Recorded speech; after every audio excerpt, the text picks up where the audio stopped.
Hello, everyone. My name is JD Calderon, and this is Indy Comics Explained. Yet again, I brought another fantastic group of independent comic book creators. So please hit like, hit subscribe, share the video, let everybody know we're here. And without further ado,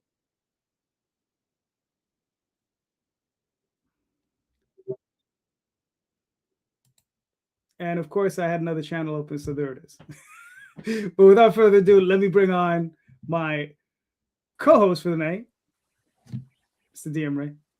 Hello, hello. Thanks for having me on, man. Always a good time to be on. Yep. All right, cool. And let's bring on the guests, Mr. Larry. Long time no see, bro. It's a Canuck from beyond the walls of ice. There you go. So, Larry, please introduce yourself. Oh yeah. Okay. Right. Yeah, I'm doing 5 things at once. My bad. Again, I was telling JD off screen that I was live and that I slipped up on my scheduling and the whole 9. So I'm now playing catch up with everything. I'm LP. I am the writer and creator of the comic books Niobe and fantasy series Savage Sin. We're currently running a Kickstarter. We're here to talk about that and all sorts of other things. So hope you enjoy the show. All right, cool. And the man of the hour, or the next 2 hours, Mr. Sam. Sam, hey everybody.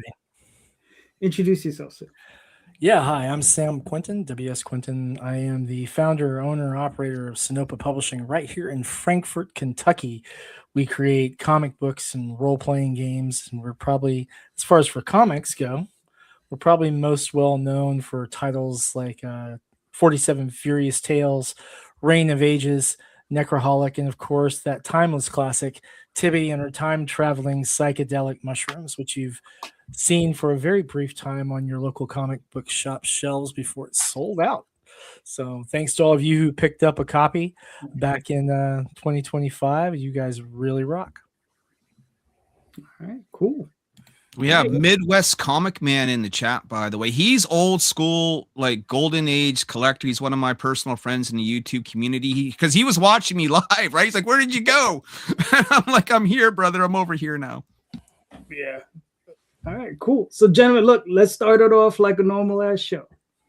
So, what's going on? That's the title of the show. So, what's going on? Let's start with Larry. What's going on, man? Well, as I said during the intro, we got a Kickstarter going on.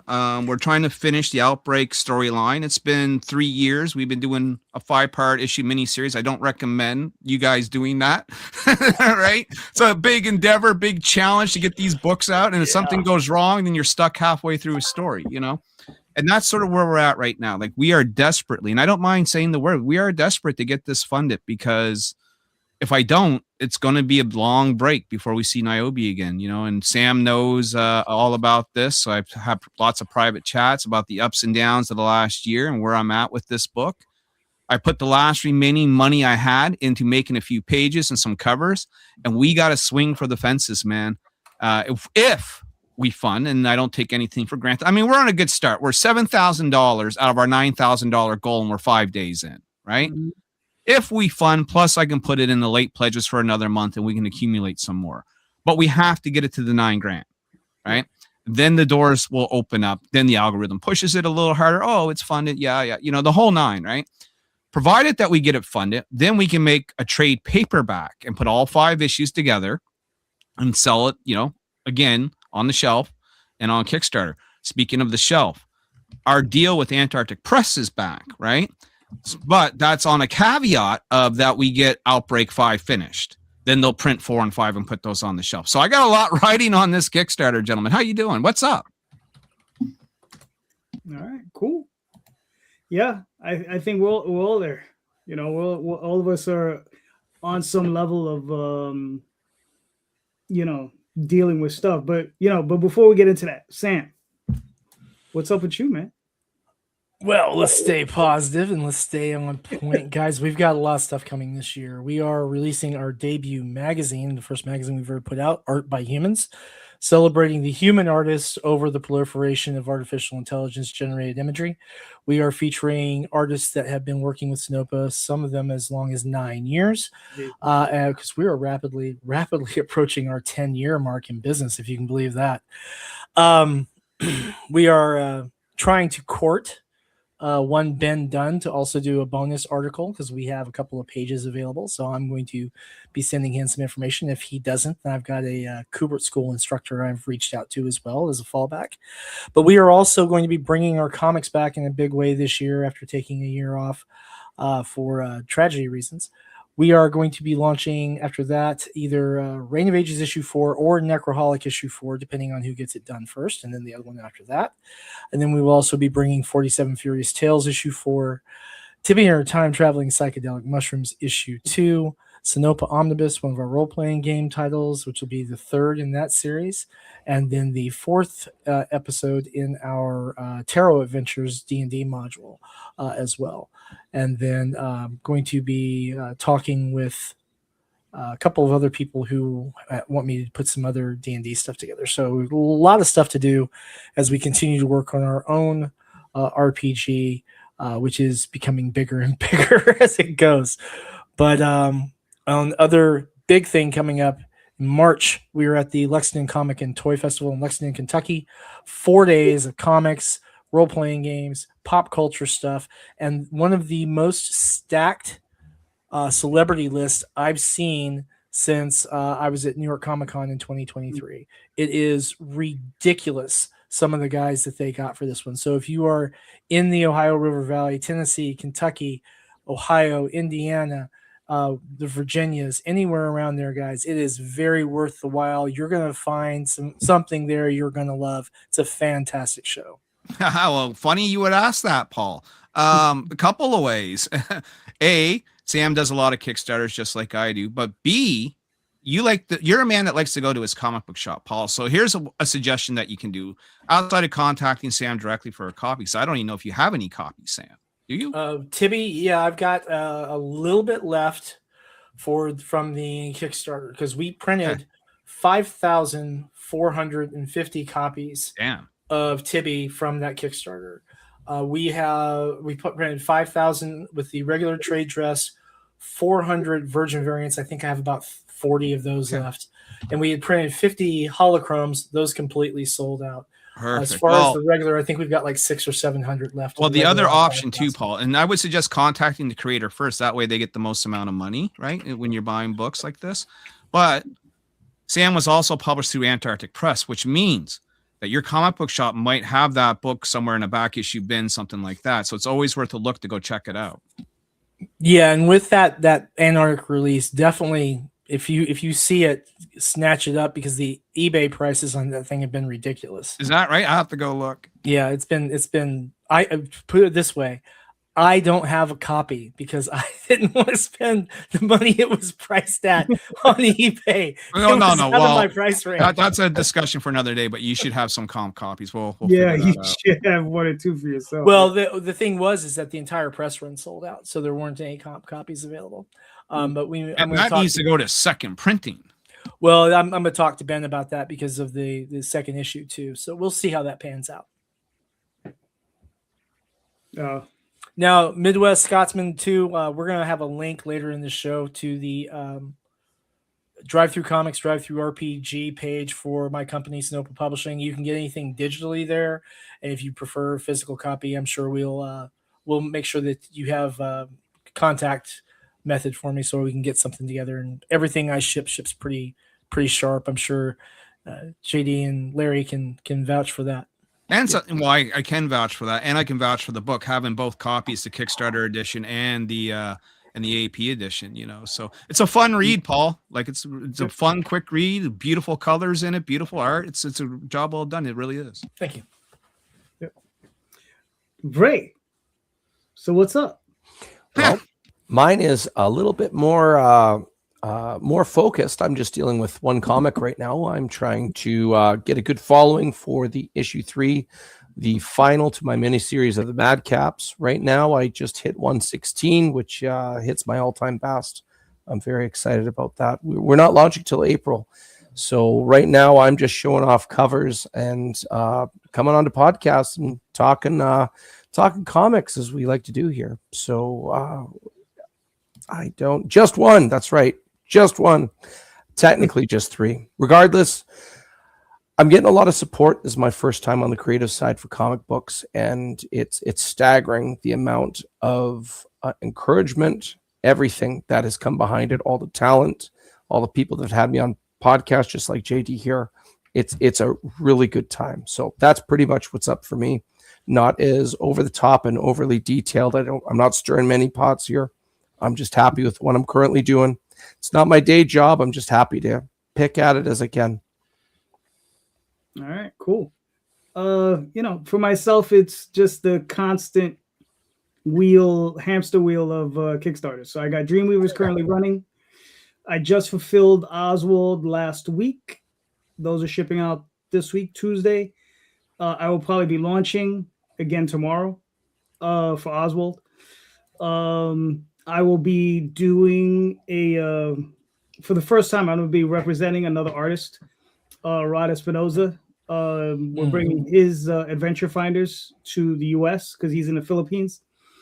It was done in comics form, but we're doing a compilation. So we're doing a hardcover and a trade paperback. So it's going to be like the first 5 issues, about 240 pages. Wow. So we're going to put that out.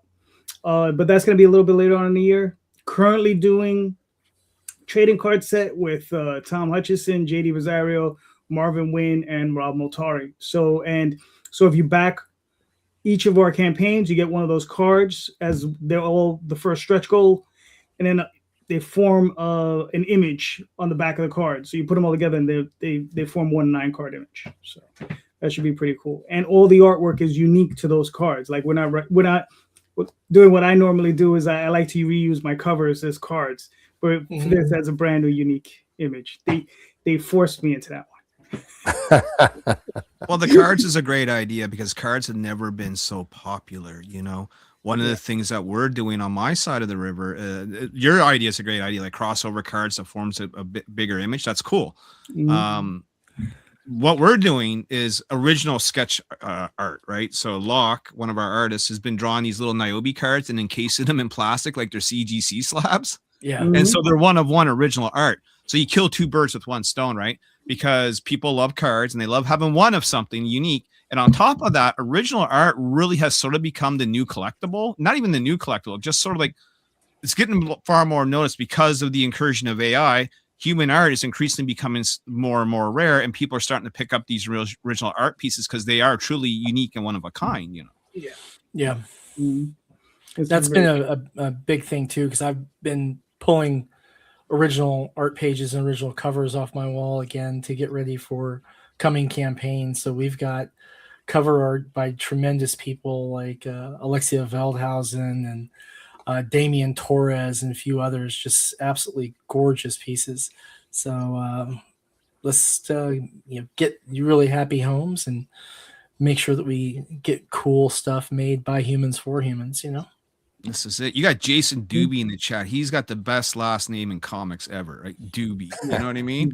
And of course, he runs a great show on Friday nights where he live streams him drawing various characters from different comics of the indie scene.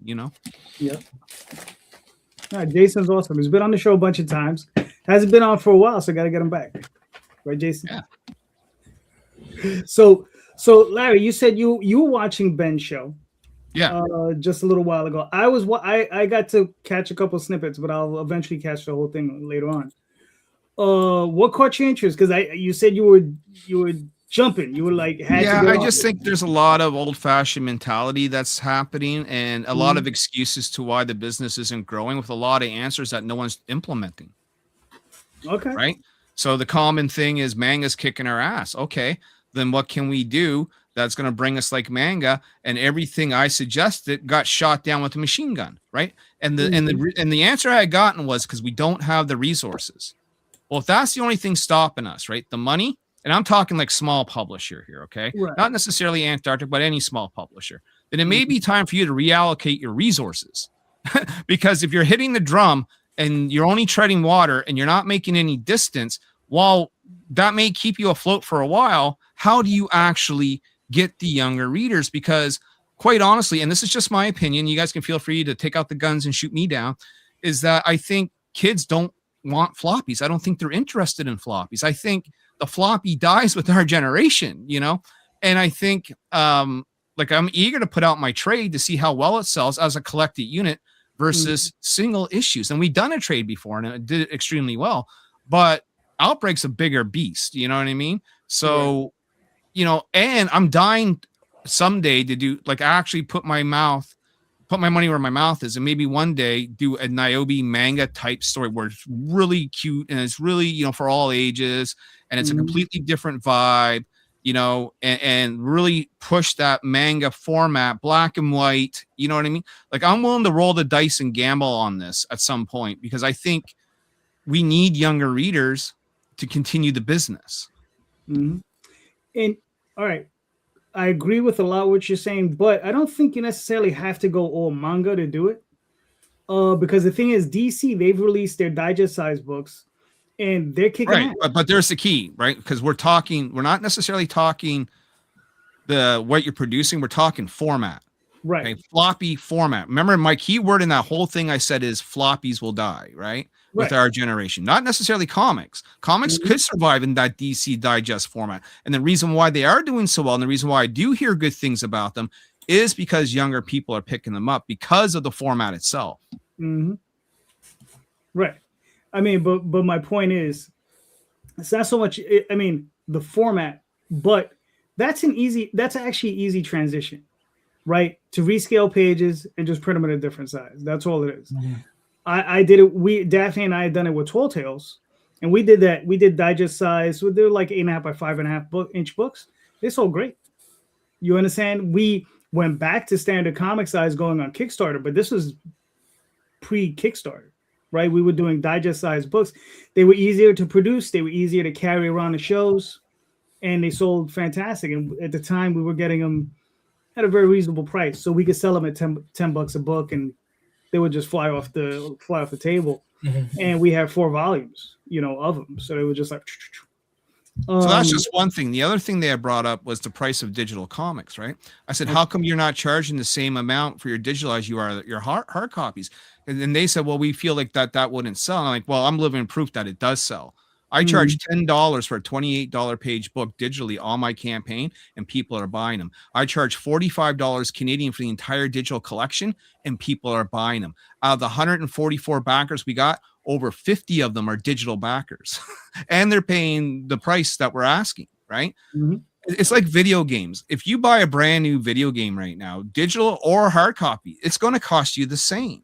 Right? People in this day and age, especially younger people, really don't differentiate digital from physical anymore. In fact, I know people that buy digital variants and swap them with each other on their phones. And to them, that's just as good as having the real thing.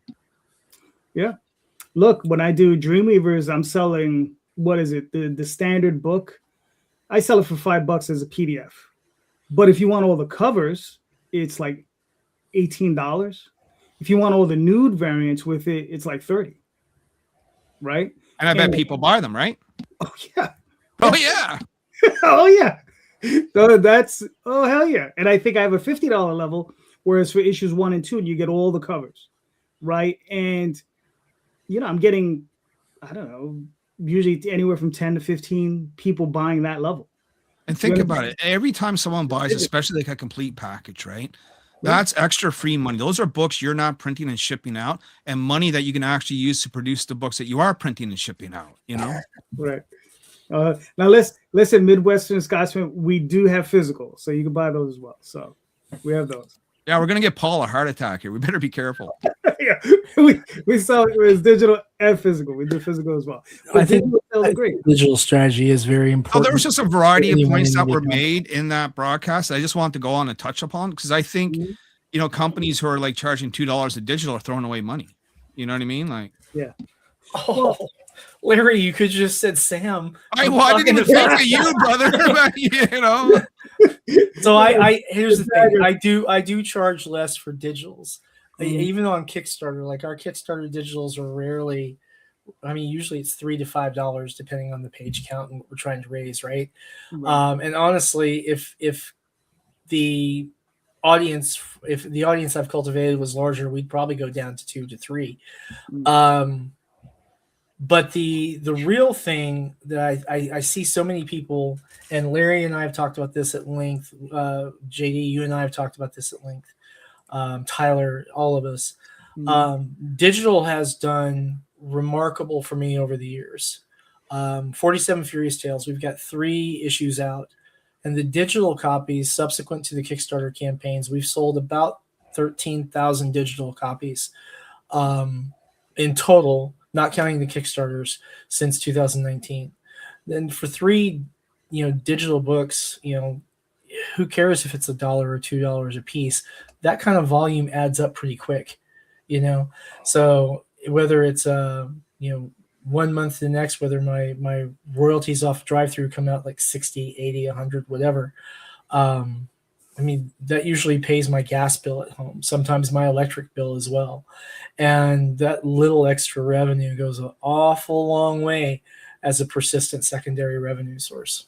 So it definitely makes you think too, when you're putting stuff out. Say, hey, we make a little bit of money here. We fund our stuff through crowdfunding. We make a lot of money. Well, for me personally, most of the money we see is raised subsequent to the Kickstarters, because we do the direct sales to the stores that carry us directly.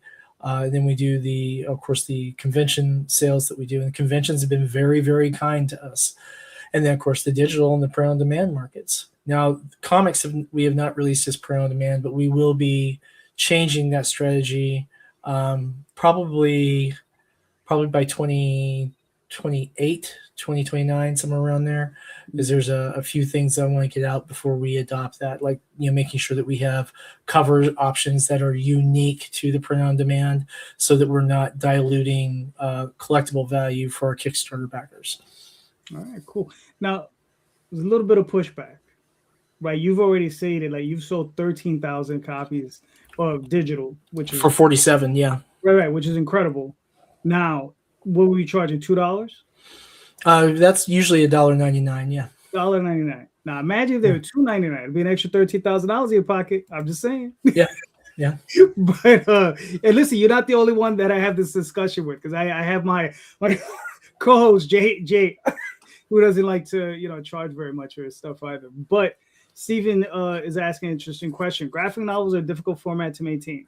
Speaking as someone with a lot of experience, even manga first go through an anthology format of large compiled magazines. He's talking about like Shonen Jump, right? Some transitional system is necessary to absorb production costs. Even something as direct as making it a webcomic first. Right. Yes. Yeah. There's a lot of truth in that. If I could produce original full-length graphic novels financially, I would just do it. Right. The problem is that we can't. That's why floppies are made monthly as it is. Right. And then finally you collect a bunch of them and you put them together and you got your trade or your graphic novel, But if things were a little bit better financially, I would almost think that's the way to sort of jump to, because I've talked to so many people now that keep telling me that they've downsized their collection. Guys I see in the comic book shop trading in their floppies and buying trades and omnibuses. Right. And so to that, even with the stuff that we're doing, like 47 Furious Tales is already applied out as 12 total issues as individual floppies. That's not going to change. Reign of Ages has been individual floppies. The intro story arc ends with issue 5. And then subsequent to that, we'll have complete stories in oversized format, whether that be 40 pages, 60 pages, whatever the story needs. And Tibby, or Time Traveling Psychedelic Mushrooms, is always scheduled to be entire stories self-contained. I think that there's a lot of good argument for that for the consumer, and a lot of good value. And for people who don't draw, like me and Larry, the challenge, of course, is financial, because you want to take good care of your artists. You need to make sure that you're fighting that starving artist trope, because people don't want to work for you if you're paying them starvation wages. And I would be ashamed of myself if I was paying starvation wages. You've got to make sure that you're taking good care of your people. And the other nice side about that, when you pay your people well, is that when you pick up the phone and you say, hey, Damien, can you do this in the next, couple of weeks? Yeah. Or, call and say, hey, Alexia, we need this done by July 31st. Cool. No problem. That willingness to work, and when you act like a professional and you cultivate professionals, I think that you see the benefit at the end in the professional output. All right, cool. So to give you an idea, that's the original cover for Tibian or Time Traveling Psychedelic Mushrooms issue 1. And then that is the first cover for 47 Furious Tales issue 1. And then we have one of the covers for Reign of Ages right there on the wall. These guys are putting out fantastic work. And the same can be said for Larry's products too. And JD, yours as well, man. You guys put out some beautiful work. JD's an industry vet of 1992. La Blue Girl. Anyone remember that, people? Used to sell that in my comic shop, actually. All right.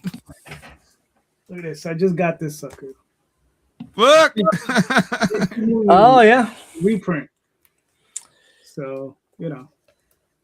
I was one of the play testers for the role-playing game for Tenchi Mayu.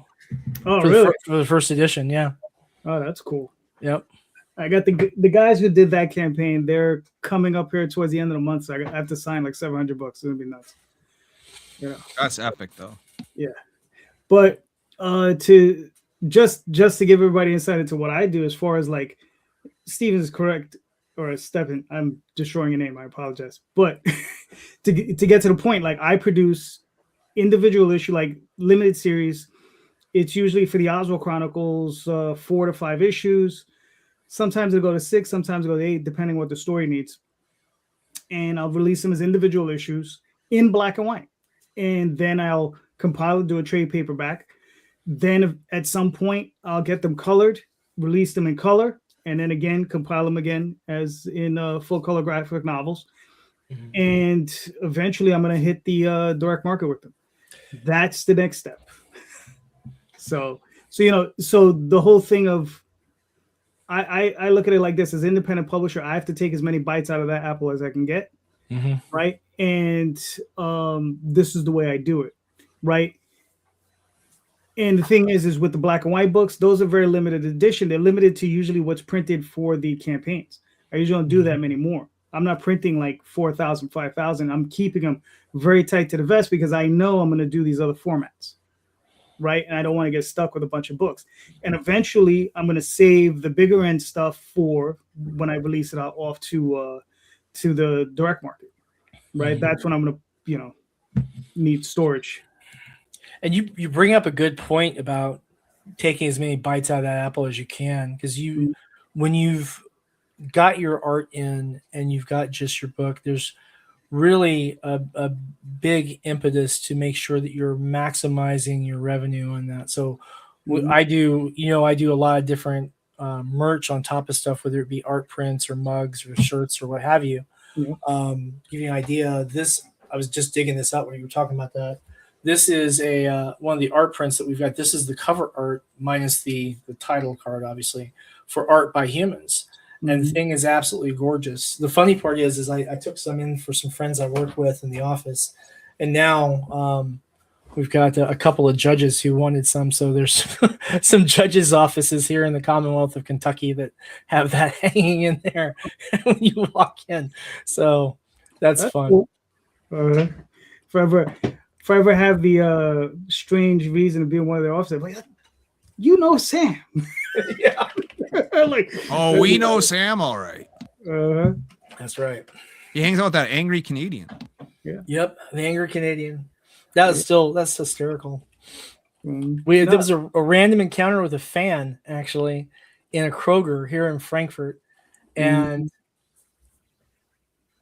I'll tell you what. Story, Sam. Let me pause this for a second because we keep taking too much time out of Ray. Ray, I know you're short on time tonight. What do you want to add tonight before I get into this story? Oh, that's okay. I was just listening to you guys play out. It's interesting to see the dynamic of like a direct correlation with physical media and age.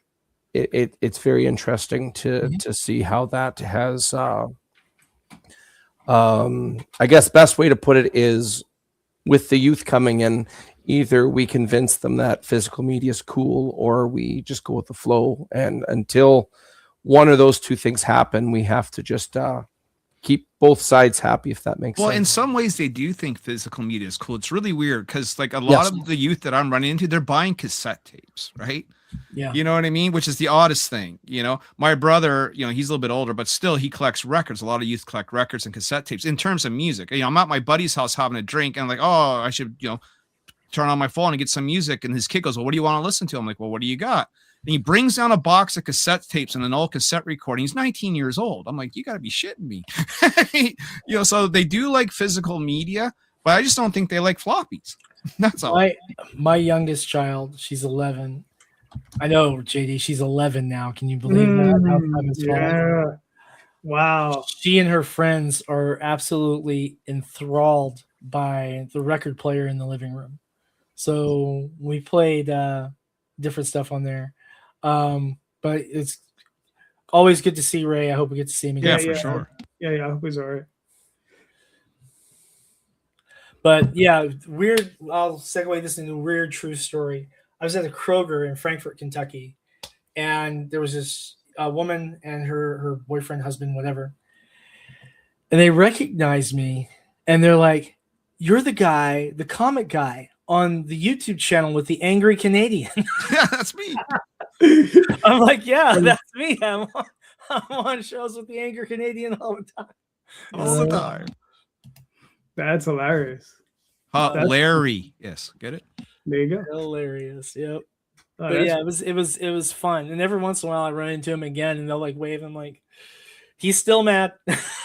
he's still mad. He's still mad. He's Larry, still what are you mad at today? Well, you saw I'm Brent not show. mad at anything. I just question things. I'm the guy who likes to challenge the status quo, and I think it needs to be challenged from time to time. You know, just like I need to be challenged from time to time. Yeah, no, of course. Well, listen, I'll be honest with you, we all do, right? Because you know, I'm getting on in years, right? So, you know, one of the things, you know, it's like I told somebody, it's like my body's breaking down, but my brain, my heart, you know, my soul is still 12 years old, right? It still wants to do comic books. It still wants to like enjoy all the things that I've always enjoyed. I still watch anime. I still watch all these crazy science fiction movies. Look, after this, I'm gonna go watch Game of Thrones, right? Like, you know, we want to continue doing these things for as long as we want to do them. But yeah, pushback is important because if not, you know, we just, you know, grow. We just a trophy into these positions, right? We just hear our own little voice, little brains in our voice boxes, and you were just like, oh, you know, You never want to be too comfortable, you know. Exactly. You know, except, you know, well, only when I sleep. Well, I mean, it's nice if you're comfortable and you got, you know, lots of resources and you can afford to take some risk, right? I mean, there's always a balance in everything, you know, but a little bit of challenge, a little bit of pushback, a little bit of why, you know, never hurts. You know what I mean? No, not at all. That's why I think it's important that we do sometimes push on each other. We're like, all right, well, why are you doing that? Why are you doing that? You know? So yeah, listen, I got another question. How are you guys seeing the current state of Kickstarter? Right? Like what are you guys seeing from your perspective? Right? You want to go first, Sam? Because I could be long on this. Yeah, I probably won't be very long on this. So last year I was mostly off Kickstarter for a lot of reasons. But in preparation for things going on, I've been doing, you know, the initial legwork.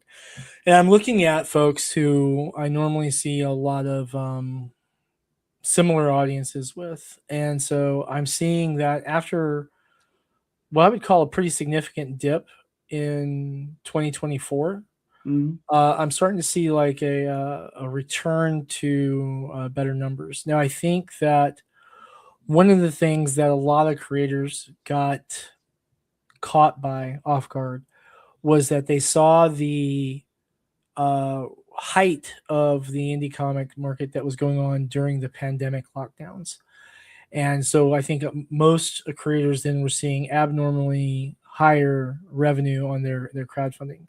Now, several of those creators are still continuing to see similar or even higher, but that's a very small population relatively. But I do think we're seeing more and more people coming back to Kickstarter.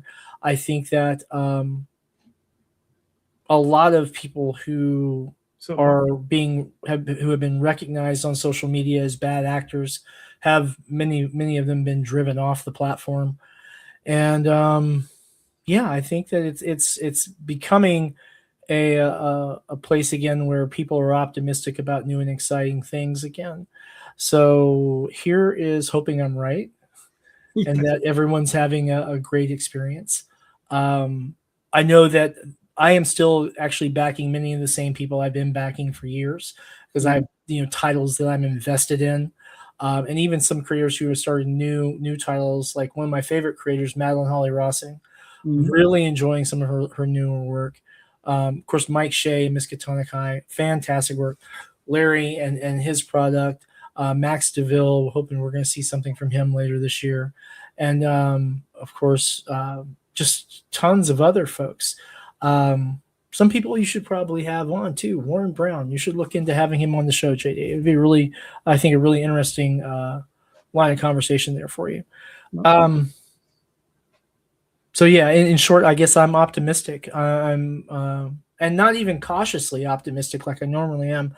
I think I have a genuine optimism for the health of the Kickstarter platform right now. All right. So a lot of what he said is absolutely correct, right? In fact, all of what he said is absolutely correct. During COVID, that was Niobe's best time, right? So right at the tail end of COVID, we did Outbreak 1 and it did $31,000. It's the most I've ever done on Kickstarter, period, bar none, and a story. My Kickstarters don't do that well anymore. Why? Because Sam is right. During the COVID period, people were backing more than they would usually back. People had a little bit more money than they usually did. People had a little bit more time than they usually did. Indie comics were on the boom. Things were erupting all over YouTube, whether it would be Indiegogo or what we do here on Kickstarter. Okay. Buying Kickstarter books was hip and cool for a while. A lot of speculators were also buying Kickstarter books at this time. Then the economy hit and things crashed hard for a while. We're sort of on this rebuilding phase now of seeing who's left after all the dust has settled, right? And those properties, luckily Niobe's still one of them, that has been around for over a decade, can still hold on and still at least attract our hardcore backers that we had before, and just at least keeping us treading water and keeping our head above. But long gone are the booms. And the same thing happened on eBay, right? People were buying and trading Marvel and DC comics at insane amounts of prices. People were buying $500 books for $2,000, and then when the crash happened, they're like, oh shit, I way overpaid for this book. People are finding that out the hard way, and they've been finding out the hard way, and that for the last couple of years. I see all kinds of YouTube videos where people are crying about this. You know what I mean? So I think the market itself is sort of rebalancing itself, and it may still take a little while yet for it to completely sort of level out. But Sam's right. It's on its way. I'm optimistic. I got a decent start on my Kickstarter, but I've also done Kickstarters where we made 10 grand on night one, but again, that was COVID times, right? So people who are expecting that sort of same success 5 years ago, 4 years ago, got news for you. Probably isn't going to be that way unless if you're that, exceptional few that Sam had mentioned, but 10% or less of people that do comics on Kickstarter, as far as I am aware, are hitting 6-figure campaigns here, right? Let's be honest. You know what I mean? You got your Common Americas, you got your Brian Politos, you may got your Pat Shans out there that are doing their thing. But I mean, I'd be hard pressed to name you 10, very, right? Yep. So a lot of us sort of fall into the range. We're making a few $1,000s. If we're lucky, we're getting 10 or 20, What I see on Kickstarter is what I've always seen on Kickstarter. If I go to Kickstarter comics and click the popularity button, it's all sexy down the road. And then you get some oddballs in there. That's what I'm still seeing. That's still the meta. Right. Okay. That's cool. It's funny. I mean, listen, both of you guys are right. I mean, that's the trend that's just been going down. The one thing, I've discussed it before on this show is that we've seen pretty much a dip in everyone's Kickstarter of about 30%, right? And that's with the exceptions of, the big IPs, Transformers, whatever, stuff of that nature by the creators who come out of Marvel and DC. Sometimes Image, they don't see as significant drops, but the rest of us, I've seen about a 30% drop, and that includes some of the names you mentioned. Like, even though they're still doing great, and I think their numbers are starting to improve, but Madeline's a really good example of that. right, Her new titles did not fund to the same level as her preceding one, but she's seeing steady growth on that. right, Mike with Miskatonic, he definitely saw a little bit of a dip in 2024 like everyone else did, but he is recovering remarkably on that. His backer numbers are very, very strong, and he was probably not impacted to the extent I think that many people were. His numbers didn't dip all that much, but it was noticeable, but not the full like 25-30% that a lot of people saw. And I think there's a few others that we could probably call out. I mean, as weird as it is to say, Antarctic Press's numbers didn't really change. I think a full 30%, so maybe 15%, possibly as high as 20% in the dip. But we're seeing, especially like Tomorrow Girl, a rebound on the funding there. And JD, correct me if I'm wrong, but your last campaign did remarkable. What, like 40 more backers than the one prior to that? Yeah. Like that for Magi's Grace, Magi's Grace did well. So I mean, I haven't been as eagle-eyed as I normally am over the last year, but even I can say, well, I mean, hey, it's good to see JD's numbers rebound like that. You know what I mean? So, and the thing too, I mean, we get obsessed about the monetary figures, and of course that's important to fund our goals, but that retention of supporters, that retention of the audience, that's what's going to take us from beyond today's campaign and get us prepared and ready for the campaign in 2 months or 3 months or what have you. And now for those of you who are watching this now, those of you who are watching this later, I'm going to say something, and I want you to just understand this is my observation. These two gentlemen have been remarkably dependable with regards to their crowdfunding. I have never known either one of these individuals to have a successful crowdfunding campaign that they did not meet or exceed expectations on, with fulfillment, product quality, the whole 9 yards. And I am remarkably picky. Some might say a little bit bitchy about this kind of stuff, because when people don't fulfill their crowdfunding or obligations, it rubs me raw. Okay. But I think that, like I said, I think a lot of the people who had come in looking to make a quick buck have realized that's not, the Kickstarter isn't the way to do it. And so I see a lot of them falling on the wayside. And a lot of people with really strong, mostly niche audiences, of course, because we all have our own particular stuff we're doing, really coming, whether it's superheroes or anthropomorphics or, weird psychedelic bullshit like yours truly, or, people like some of the stuff that Bitsy Tandem does. I should have mentioned Bitsy. I don't realize why I didn't mention her, but yeah, let's just give a shout out to Bitsy. It's a convocation of creative hearts and minds. And I think that there is this really fantastic sense coming back of like the town market, or that space that you're at, the local Comic-Con or something, where people are coming in and they're showing this cool stuff they've made. And you can access that all from the convenience of your home. Oh, cool. I like the part where you hinted that we get paid for this. Since when? Well, some people do. I mean, I've actually only profited on one Kickstarter campaign. All the rest of my profits actually come subsequent to it. Kickstarter just basically helps me either finish the production and or print run, or sometimes just the print run, which is what usually Kickstarter's profits for me, not this one. This one is really intended for its sole purpose of actually funding the creation of this book. Yeah. And I'll be lucky if we can do that. You know what I mean? You're about what, halfway there? Oh, I'm 77% there. Yeah. Okay.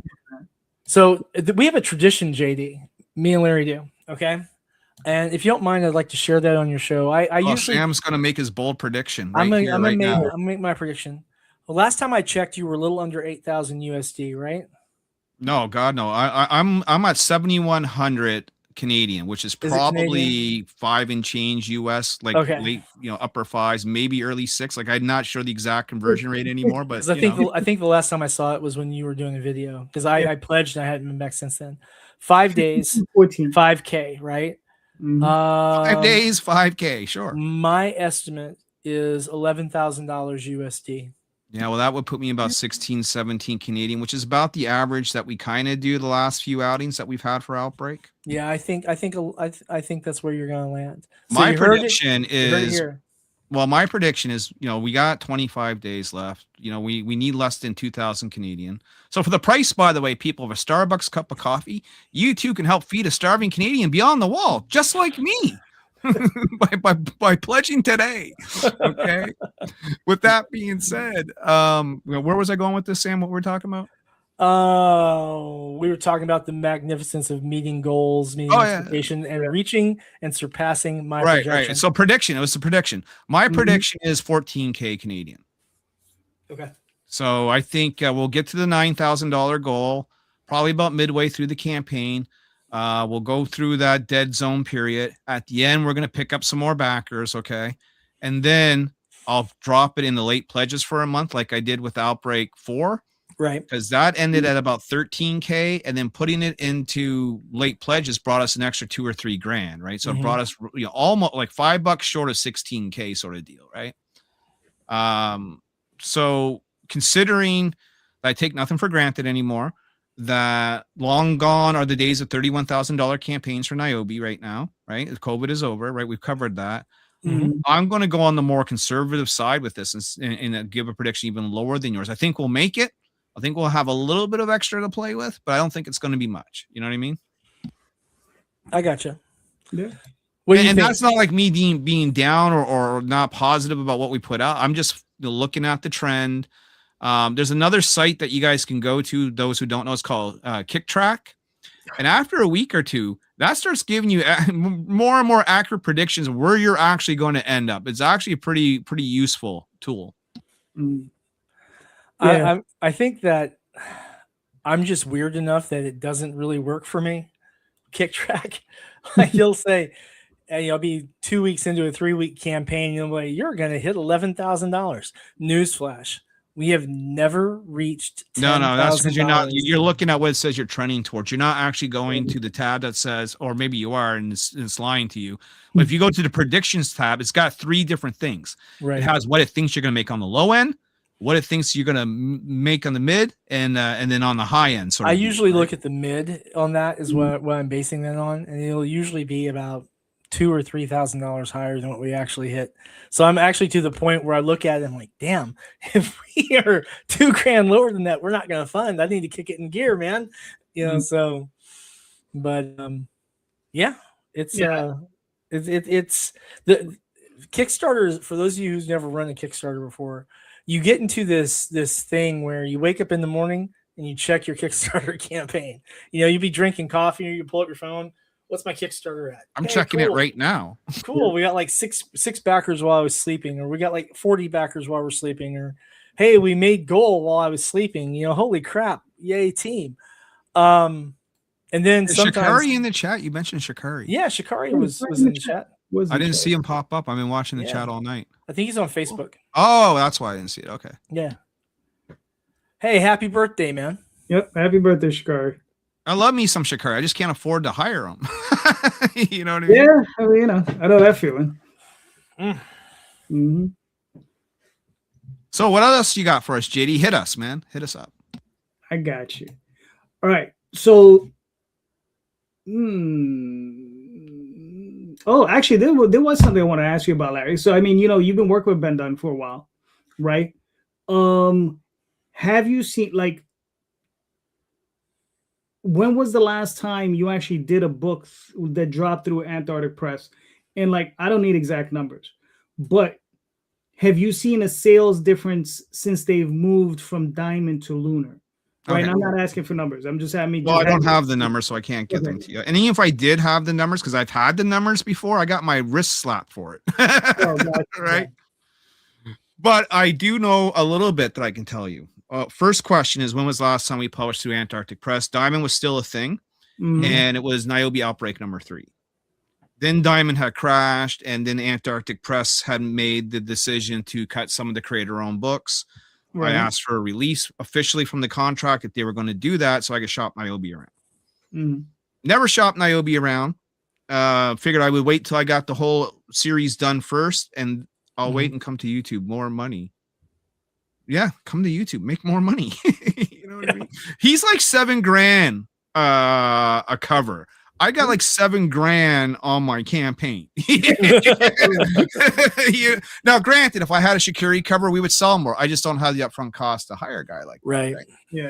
If I did, it would be done, because I know the investment would be well worth it. But going back to God, what was it? I keep skipping here. Numbers through Ben Dunn. The whole Ben Dunn thing. So it looked like we were without a home publishing for a while. Right. Fall of Diamond, right? We all know about the Fall of Diamond. Well, a year later, Ben Dunn hooks up with Massive Indies, and they have a deal with Lunar. So they're now through Lunar, okay? And so I get a call from Ben Dunn over the Christmas holidays, and they're saying, hey, we kind of want to bring Niobe back. Are you interested? Ben Dunn said, you'd be dealing with me, directly with me. That's how it will roll. And I said, A1, count me in. So Niobe's coming back. Now, during that call, what he also told me is that they're selling about 20 to 30% more by actually being listed with Lunar than they were with Diamond. Now, that's good. The problem is that they actually don't see that profit margin because there's a listing fee to be with Massive Indies, and it was $500 per title per month. Now, they got a better deal than that because they're a company and a long-standing company, but they're still paying listing fees for each and every title that they're popping up. Right. Oh, we missed a reply on Facebook. You'll get more revenue on YouTube for your live. I'm lost. Wait, how are we making money again? I haven't made money on YouTube like ever. Yes, there's stuff. You know what I mean? I got a super chat last week, and I was like, "What the hell is that?" Right? The weird thing is the only time I make money on YouTube is when I have like a sale.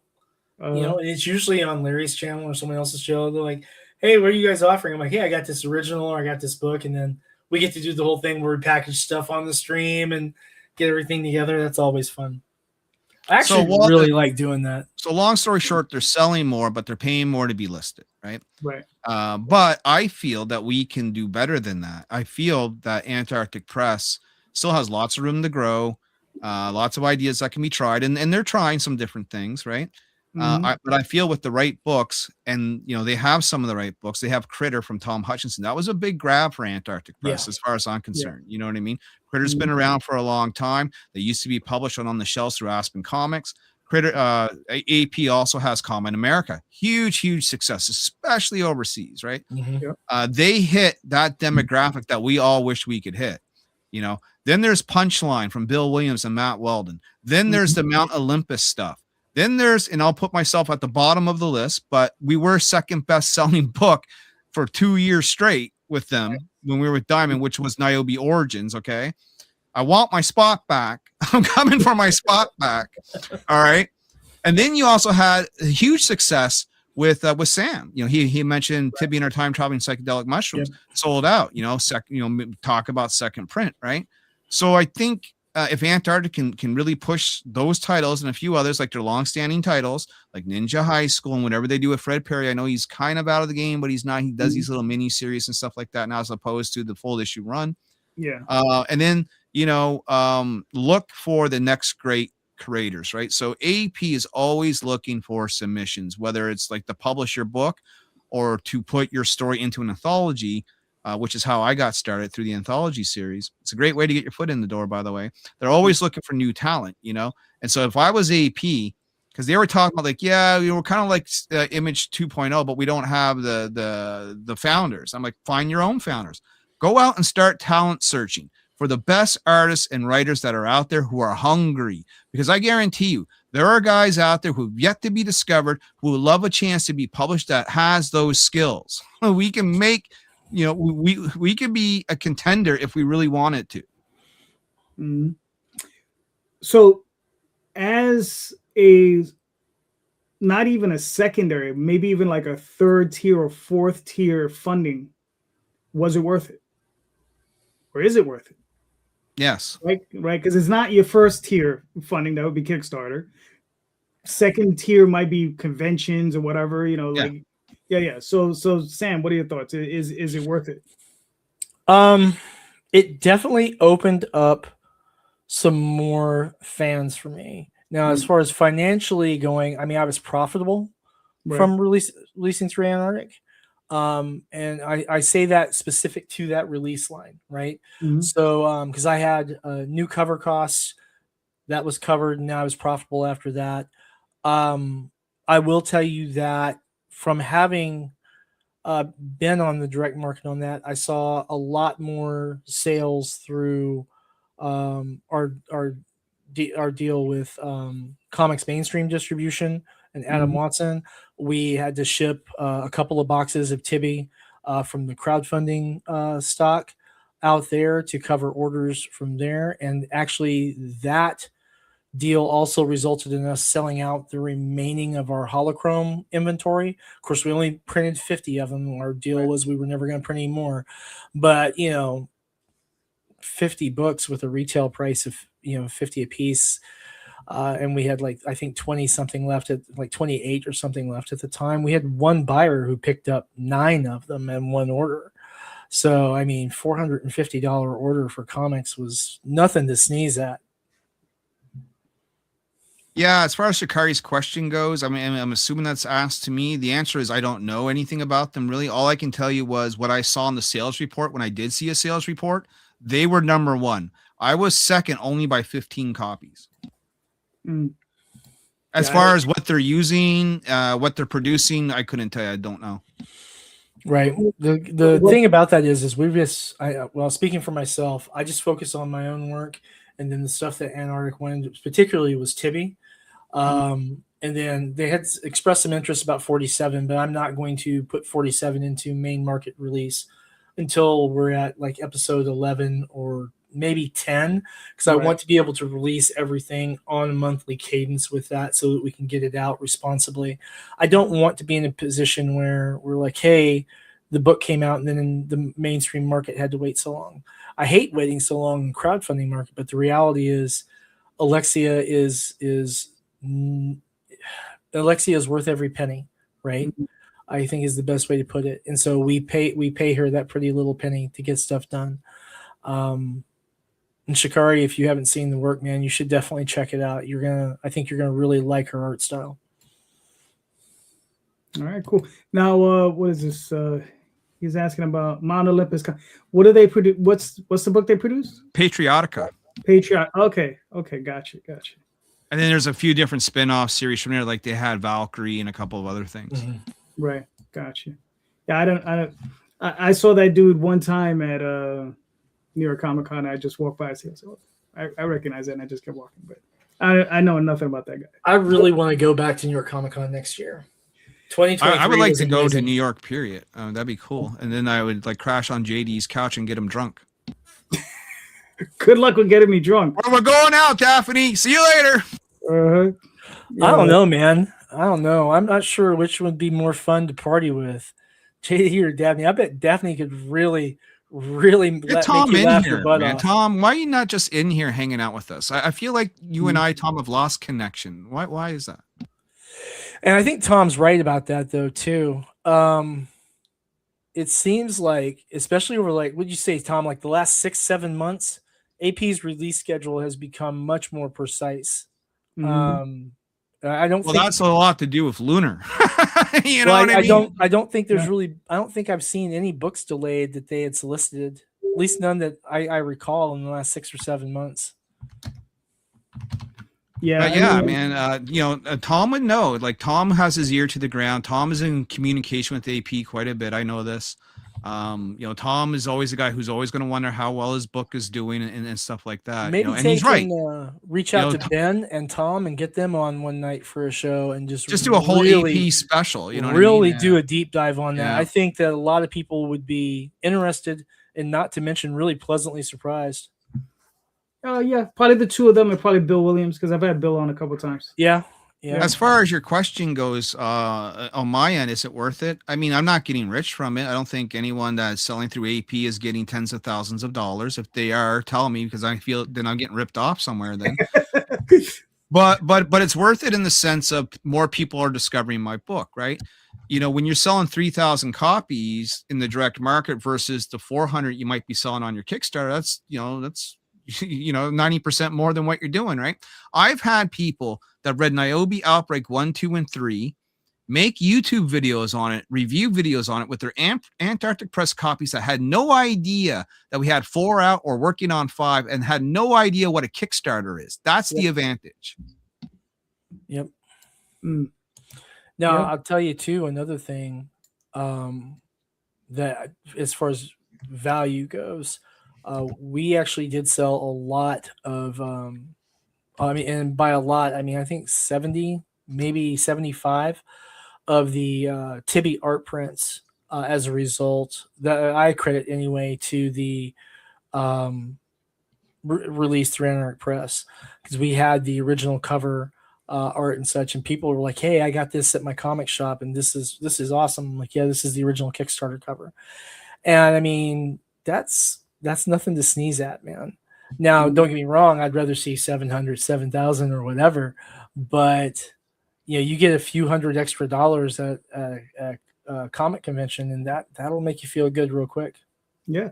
Well, and also it's cumulative, right? So, you're not just selling it the one time, it's cumulative over time, right? Yeah. Tom is right again, right? And this is the discussion that I had with Tom when he first joined with the Antarctic, asking me what was the advantages. And I'm like, well, dude, you get to advertise your shit to a broader audience. You know what I mean?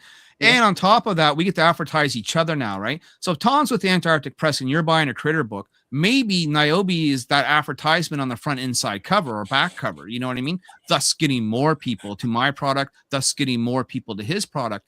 And I can tell you, ever since I had that publishing deal, I've been invited back to cons. Funny how that works, huh? I know, right?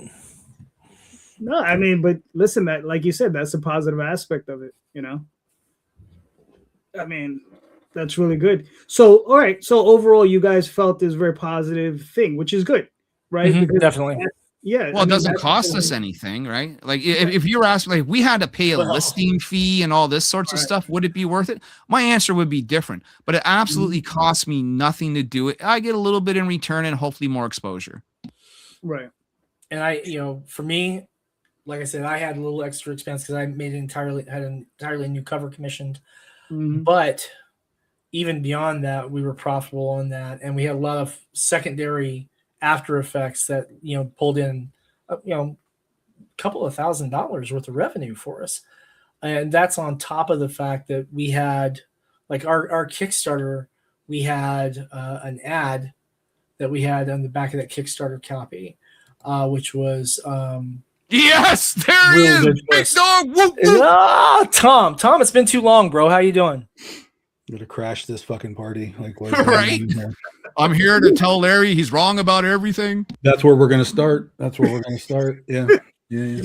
No, I don't know how much. I'm fucking exhausted. I've been working all day. I was not planning to be on, but I was on my phone at the same time, and I saw you guys talking, so I was kind of vaguely paying attention a little bit. So I got lay it on us, big dog. What's up?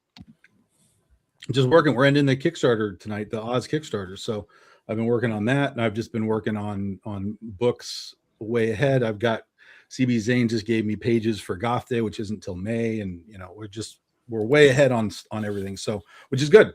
Finally got that infrastructure built so that we're getting way ahead on production. So I'm just fucking exhausted, but I got, like I said, I got minutes, so I'll sit in. We were talking about AP and stuff, which AP's been really good to me. For I don't know, we were there for like a year, and then it all crapped out, and then it all came back, and since it's come back, with Lunar, even when we were Diamond, Critter sales were really good, especially considering it's a third printing of the book. This is the third run through, and it's but to many people, it's brand new. 100%. People are buying it like it's a new book, like they've never seen it before. And what's funny is they're only on issue like 10 or something in the stores. And You so got like 24. Yeah. Oh, we've got like 30 issues of this book. Oh, So 30 now. Okay. yeah. So like when we go to cons, people will see Critter on the table, but they won't know what it is because it wasn't what was in the store. And they're like, wait a minute, what is this? And I'm like, well, yeah, this is Critter. And like, yeah, I know, I get it at my store, but this is issue 25. Like I'm only on, and I'm like, well, let me tell you a story about what's going on. And so they get excited about the book, sort of knowing that there's more to come. So it's like an instant, like, it doesn't necessarily mean that they buy it from me at the con, because they're like, well, I get it from my store, so I want to keep getting it. And I'm like, do it. That's fine. But oftentimes they'll buy a variant cover or something. But the excitement for them is that they see a series that's going to keep going. It's not going to stop and disappear in the middle of, we're on to issue 12 and then it's gone.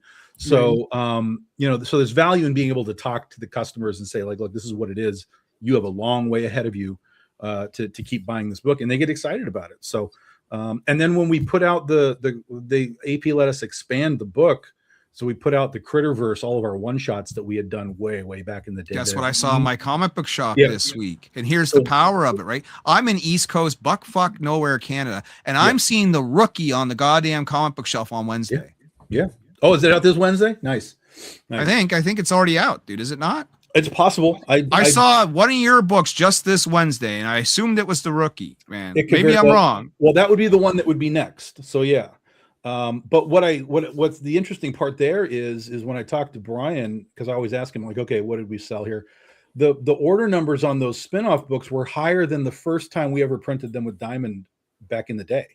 So we sold more units on a second printing, in this environment than we did the first time through. So, it's an interesting, but like Larry was talking about, there is the listing fee, which kind of cuts, some of that down a little bit. But for me, I've always just treated it as a marketing expense. Like I put a new cover on it. They do all the work. I'm like, this is fine. I have no problem with this.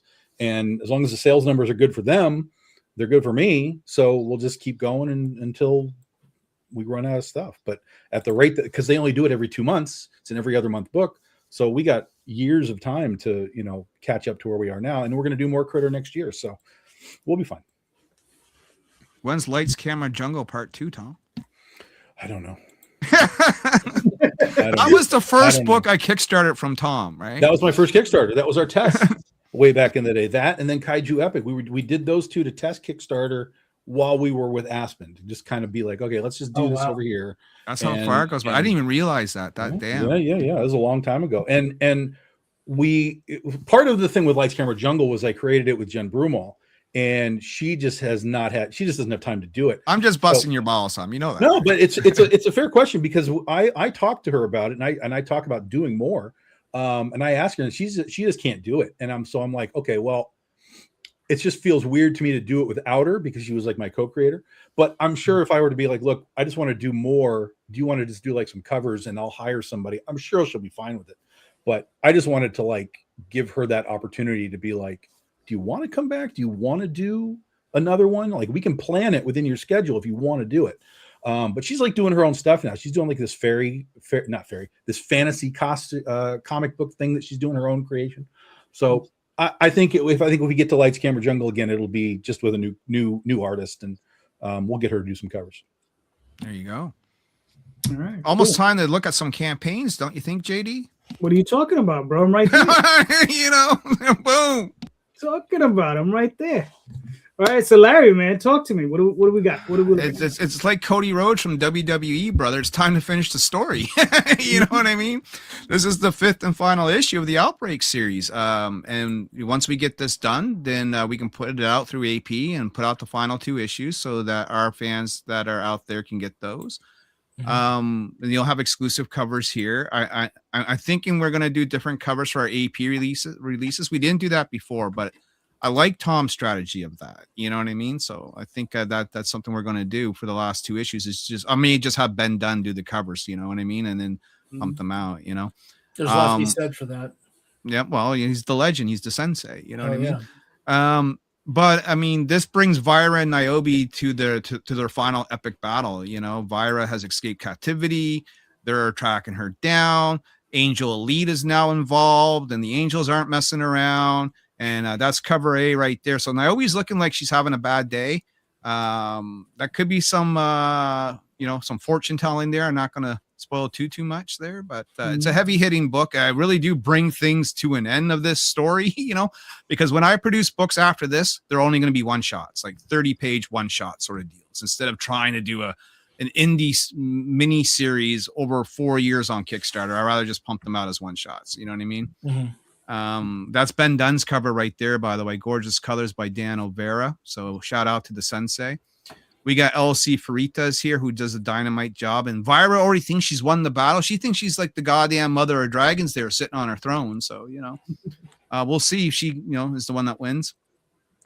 Locke Nguyen, who's also got these gorgeous one-on-one sketch cards on our campaign now that people can buy. Great cover, great colors. This pops great action scene right there. And then if you want to get it done because it's a takedown and you're feeling golden, maybe you'll like our Narcilio Souza K-pop Demon Hunter inspired cover right there. You know what I mean? I like that one. That was the pretty girls are cosplaying as the K-pop Demon Hunters. Cool. And then last but not least, he is a Zenoscope alumni. He's as far as I'm concerned, veteran of this business. He works with Lady Death, Brian Polito, and Tom Hutchinson, and a host of others. It's Keith Garvey. Yep. Not to be confused with Keith Gravy, right, Tom? That guy, I don't know. That guy is still around anymore. Right? Keith Gravy. No. Tom made fun of me because I misspelled his name once. Oh, gotcha. It's Keith Garvey, right? Not Keith Gravy. I'm like, yes, I know. And these are just some of the pages that are inside a Niobe book. If no one's ever seen a Niobe and how this looks on the inside, this is the deal. These are all drawn by Juan Antonio and colored by Dan O'Vera. And then we're going to give you some spoiler pages into the new campaign. We're still having pages on, like, one's being colored as I speak. I could end up having it tonight. And if I do, I'll update the Kickstarter. But that's some of the new shots right there. I cannot show you what's going on there. I want to, but I can't, right? That's why there's a big spoiler thing right there. And then as we scroll down, there's another page also where I have another little spoiler alert that we can't show you, right? This whole book is full of spoilers, right? It's hard, you know what I mean? But we got more stuff in the works. We got, combo packs that you can get all 5 covers, all 5 issues, like the Ben Dunn deal. It's been done before. It's been done again because it's a Ben Dunn deal. Issues 1 to 5. We had Ben do a cover for each and every one of them. It's a great set. Same thing with Keith Garvey. He's got some gorgeous covers there, right there. So you got Niobe on her own. And I did this as a theme, right? So I wanted Niobe on the first one by herself. Second one, she's going to be standing there with someone, right? So there's Niobe Catcall. Then the third one's Niobe Sybil. The fourth one is Niobe and Ariel. And then, of course, the last one has to be Niobe and the major villain of the story, Vyra, right? So another beautiful set right there that we're offering. Cool. And then digital. We had this talk, man. People are buying digital. And they're buying higher tier digital too, right? So I've come to embrace digital where maybe if you asked me 5 or 6 years ago, Sam's smiling because he knows. I was like, yeah, fuck digital. I'm only selling hard copy. Well, you know what I mean? That was really a struggle of a conversation. Like every campaign. But I can adapt. I have seen the light. Digital is a thing and people love it. So we definitely offer everything that we have, including the kitchen sink, in digital. It's there. And we did a digital campaign that almost ran $5,000. It was completely digital. I don't know if anyone had ever done it before, but I did it 6-7 months ago where I ran a campaign that was nothing but digital. Right? Yeah, listen, I saw that. Good job. Because I remember also back then, you were like, fuck digital, no digital. I was like, what's wrong with this? That is exactly how he put it too. Yeah, he's like, fuck digital. I was like, what are you talking about? Well, I put it all to the test, right? Yeah. And these are some beautiful cards that you can get. Some of these are already gone. That one's actually sold out, so I got to mark that as sold. But these are one-on-one original art encased in slabs by Locke himself. You get one of these, you're the only one with this, and of course you'll get the comic with it, his cover, of course, and a digital copy of the book as well, right? So very nice. And then we just have everything you need to catch up from Niobe Origins. That's a Chris Enoch cover right there. Then we have Niobe Birthright, the combo pack. Then we have Savage Sin. We have Niobe Penguina, the crossover I got to do with Ben Dunn. So all kinds of goodies right there to catch everyone up. I got limited add-ons. Some of these I only have 5 of, like that Jamie Tyndall cover. I got 5 of those left, so they're listed, right? That Keith Garvey cover, that men's magazine, I got 15 of those left, so they're listed. If people want to grab some of those Chung Lee covers, those are hot at conventions. I have 10 sets of those left. Take them from me. Okay.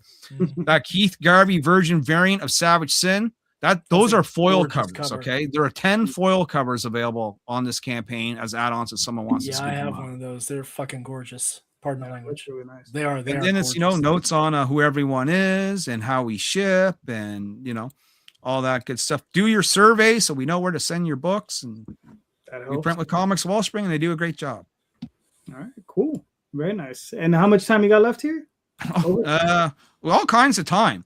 We're 77% funded, and we got 24 days left to go. So you're definitely gonna you'll at least we'll fund. It's just how much past funding will we go? I don't know, but I am gonna put it in late pledges for another month, right? If we fund, because we'll still be working on the book anyway, so there's no reason not to acquire more sales while we're still doing pages. Mm-hmm. All right, very nice, very nice. I like. Jess, if you come in late, you're gonna be charged a little extra. That's the incentive of not being late. Right. Yep. All right, cool. Mr. Quinton. Yes. Hold on.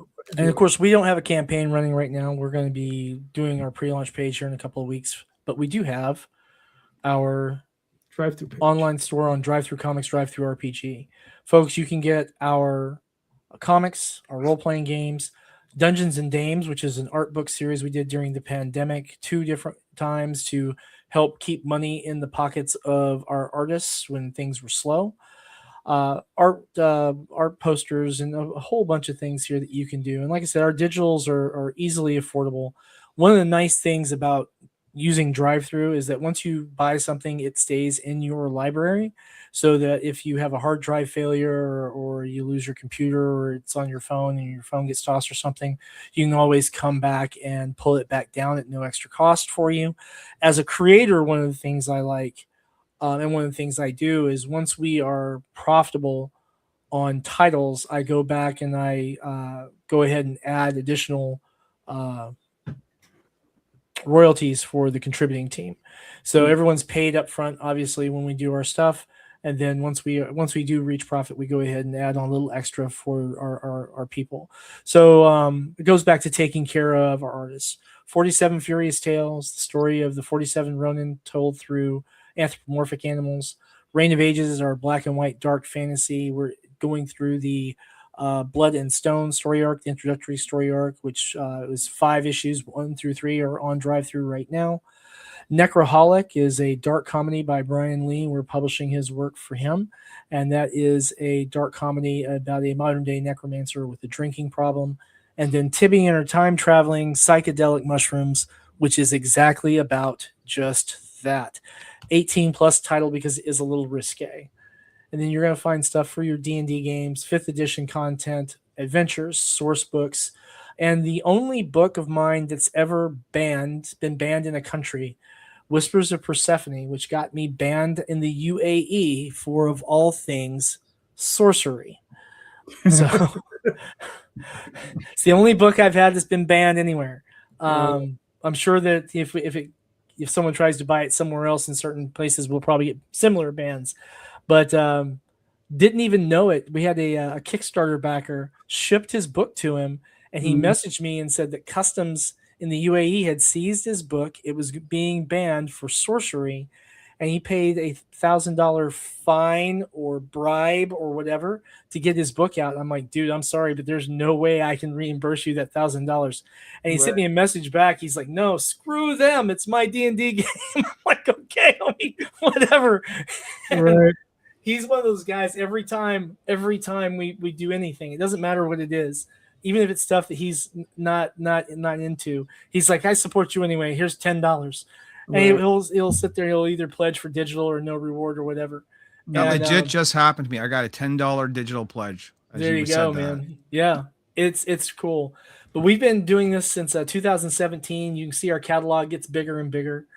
Nothing compared to Tom's yet, but we're working on stuff. All right, cool. So when are you gonna have your next page up? We should have the pre-launch page for Art by Humans up in 2 weeks, and then we'll probably launch about a week after that. We have some support coming in from some new avenues. The guys at Villain Support have offered to promote us, which I thought was really, really cool of them. By the way, if you like really good comedy sketches about pop culture and different characters, definitely check out the guys at Villain Support on TikTok, on YouTube, on Facebook. These guys are hilarious.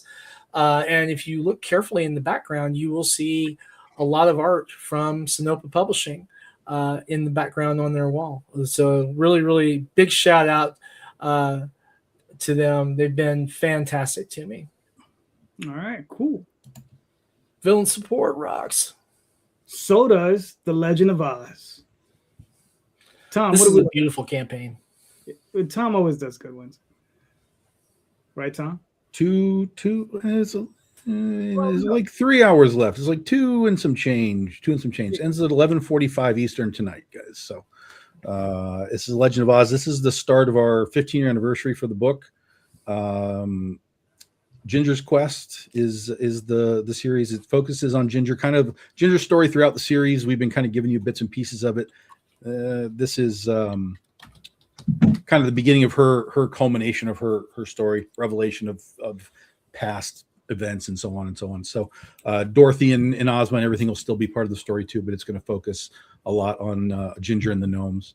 We do this just like we do with all of our other books. You got a basic book, bunch of variants. If you like the fancy stuff, foils and metals and all of that. New series artist right there is Allison Rodriguez. Coffin Comics people will know him from doing stuff like Lady Satanis. So we picked him up and he's doing the whole run for us this year. Gat Melvin is our previous series colorist. He's back doing the series. So it looks really great. We're a little behind on the pages because we had a guy locked in to do this and he completely ghosted me as we were trying to get into the time where he was supposed to start. And I was like, all right, fuck off. And I went and found somebody else and that guy started up and he's been doing great, and that's Allison, and he's doing a great job. So 5 stretch goals so far, trading cards and poker chips and fun stuff. We did crack the 200 backer mark, so we've got 2 Lands of Oz unlocked, which means there's 2 add-ons. So there's a holofoil Nia Rufino Glinda cover right there, so it'll be like a blue holofoil, and then we just unlocked the Mike DeBalfo Ruby holofoil, so those can be added on, and I've been watching people add them on today as we've been doing that. So and then here's our variants. There's your basic cover right there. Ginger on the Road. We've got Steve Ferris doing a cover for the first time right there, Gale in the Yellow Brick Road, so he did a great job. He did. Yeah, Rafik has been doing covers for Oz since the beginning. She's the only artistic element of this book besides, not even HD, not even the letterer. That changed one time. She's the only one that's done something on every book. So new Nia Rufino. We've got Ryan Kincaid. This is his first Oz cover for us. We have one of my new favorites, Larry Tuason, with Gale in the Twister. And Pedro. Oh, no, I forgot about this one. We did our Wolverine homage, X-Men homage by Eisenetto Adamar, Jack Pumpkinhead, and Princess Langwedier by Pedro Perez, who I love. He's got this great animated sort of old school art style that I really dig. So I always get really happy when we get to work with him. And then, like I said, there's specialty editions, there's foils, there's metals. We did do our first.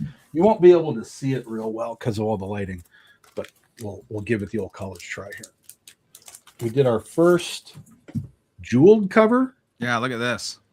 You can kind of see some of the stuff going on there. Oh, that is gorgeous, man. Mm-hmm. So there's little gems, all over the place on this. Tom, cover. I'm gonna have to hit you up sometime about where you got that done, man. Nope, that's absolutely not. Probably Ready Comics. I'm gonna ask so nicely. I'm gonna ask that's so our first nicely. one. So this was actually a test. So this is about 37 gems. The final one is going to have 50 on them because we wanted to get a test of it. So That is gorgeous, man. that's our first ever jeweled cover, and those will be printed to order. So if you're into that stuff, grab one ASAP. Well, I'm glad you were here because I had saved the campaign, but I hadn't pledged yet, so I just fixed that. So, Well, Well, time is of the essence. We're talking 2 hours. Yeah, maybe, you know? I saw it when it launched. I'm like, yeah, this is definitely one I'm getting in on. And I was like, holy crap. I feel like I need to sing like it's the final countdown, you know. And we do have our omnibus. The omnibus is at the printer right now, guys. We finally have those files finalized. Holy shit, what a job that was.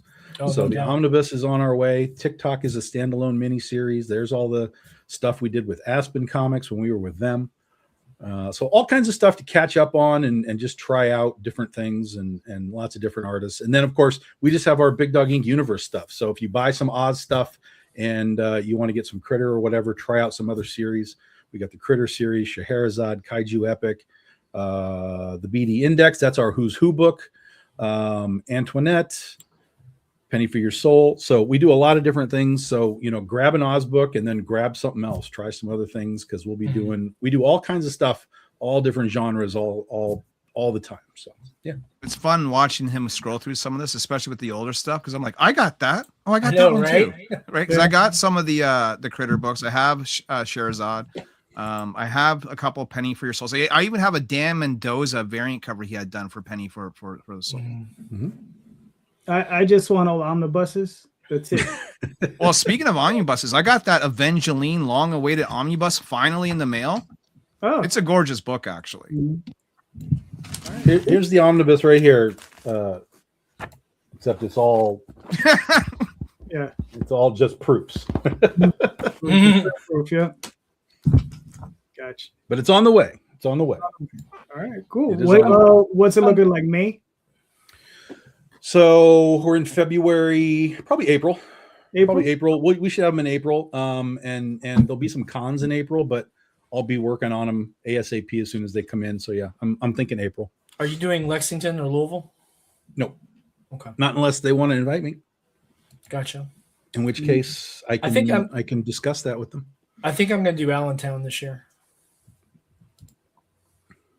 If I can get seat space, I mean. Phil Leon, the Electric Crayon. Of course, I'm doing Lexington. Most people know I've reduced my convention appearances unless they're inviting me. So, I pay for the ones I know I need to pay for. Like if I go to C2E2, they're never going to invite me, but it's like, okay, I'll go to C2E2. But, a lot of the local places around here invite me. I'm going to Oz again this year for the 13th straight year in New York. So, I talked to a lot of places. We were in Texas. Holy shit. Texas invited us down last year. And it wasn't just me. It was me and 6 other people from Big Dog Ink. They put us all down there at Big Texas Comic Con. So like, holy cow. So there's still conventions out there that treat comic book people and creators like they have value. Right. Which is kind of a rarity in today's world, where nice. all they want to do is have some Power Rangers, sign some stuff, Like my local con for the first year is, they're going to announce it next week, but I'll announce it here. Sneak peek. They're making me an actual guest this time, which is wild, Mm-hmm. Oh, here in Kentucky, I get invited as a guest to some of the library shows and of course some of the comic shop events, a few stuff like that.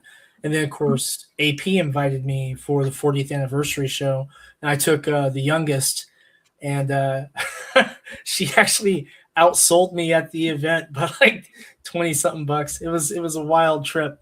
We had a fantastic time. Got to meet Ben in person, and Joe Ming, and Willow sold Joe Ming a coffee mug, the last one we had, because she sold all the others.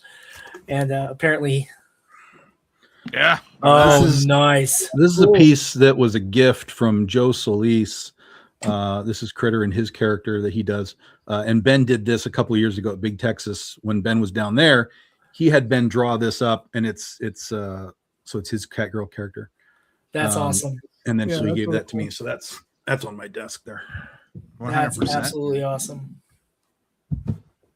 Yeah, and I then got Ben reached out to me earlier, like in January. He was like, "Hey, do you want to do a thing?" I was like, "Oh, okay. Tell me about the thing." So we might have an extra thing at some point. Extra things are always good. Yeah. Real quick, I want to throw up Madcaps for Ray, yeah. for Ray, because he was here a little bit ago. So he's launching. I think he said March-ish. Yeah. Right. So Yeah, you I can think sign so. up now. He doesn't have much here, but his link is in the show notes. So you can click on the link, sign up for a great All right. book. So go check it out. This is So in regards to this, right? This is something I've noticed new with Kickstarter is that when you do the launch page, you can actually add so much more now as opposed to one image that it used to be. yeah. So I would encourage Ray to put more in here, Yeah, we did the same, and he said he's I guess getting more artwork from the artist, so he's waiting. Yeah. You may not have everything now, but when you do, definitely fill that up a little bit, Exactly. All right, and I'm just gonna throw my own campaign up here. Got another 14 days. We're already funded. This is a catch-up campaign, so anyone who didn't have a chance to pick it up the first time, they get a second chance. So here it is. This Dreamweavers 1 through 2. Mm-hmm. This was a book that I did back in the early 90s with my buddy Matt Lunsford that I did La Blue Girl with. I did Tenchi Muyu. I did a few other things with him. And I remastered it, recolored it, got new covers. We got one here by Art Voyager. We have Reggie Vincent, who I met on DeviantArt. Pablo Diaz, awesome cover. This is one of the characters from the book, Acrobat. Mm-hmm. And the story is about 4 kids. Whenever they go to sleep, they wake up as their role-playing game characters, and these 4 very strange anthropomorphic characters that are their role-playing game characters, and they're actually interdimensional beings. So you have these kids taking over these bodies of these people that for like, and these people are just confused, like why are we in this dimension? What's going on? Mm-hmm. But they're hunting the kids are hunting down demons. The Earth is being invaded. Kids are hunting them down, and these other interdimensional beings are also helping them out in that process, because that's what they do, right? And we have covered by Lena Dye, Douglas Preciado Menzino, who's a guy we met on DA, Ayana, and Javier Arciniaga. And this guy is funny because I met him on Facebook. He completed this cover, sent it to me, everything was fine, and disappeared. I can't find Bud, where are you? Oh wow! like he disappeared. Like, did you even get to pay him, or is he just like, here you go, and then ghost? Everything was completed. I paid him, he delivered, and then I went to contact him again. I said, maybe I'm gonna do another cover. Poof, gone. Huh. But I was like, It's like he's like walking off in the sense like, my job is done here. Something like that. It was crazy. And then here's some of the interior pages. Like I said, been recolored. Well, originally they were black and white, so they're obviously in color now. And I relettered the entire thing, so it came out really nice. And I mean, it's a 6-issue limited series. This is the 2nd issue. The 3rd issue is already completed, and Matt Lunsford's coming back to do the 4th issue and the 5th issue. So it's really cool. So we're going to complete the series. Something we started, when we were in our late teens. We're going to complete as very, very mature adults. 57 years ago. Yeah, It's been 30 years, hasn't it? Was it like 94? Like 94, something like that? 92? 92. Man. Yeah, I mean, you got the work and stuff, and it's yours, so why not? You know what I mean? Exactly. And then something I'm excited about, and this is part of Tom's campaign as well, is if you support my campaign, right, you will get this trading card right here. This was the first stretch goal. This has already been met. Everyone who gets a physical reward is going to get this card. But if you also go to Tom's campaign, right, you will be getting his card as well, his Gale card. And if you support the other campaigns that go along with it, Vicky Sticks is currently running as JD Rosario's. When you put the 9 cards together, there's going to be a 9-card set. They're going to be released throughout the year. You put them together, and you'll be able to get a unique image that goes on the back when they're all combined. So that's running now. Start collecting them, and they're going to be unique to these campaigns. We've all agreed to allow the campaigns to go into late pledges. Late pledges. Right. So if you late pledge any of these campaigns, you can still get these trading cards.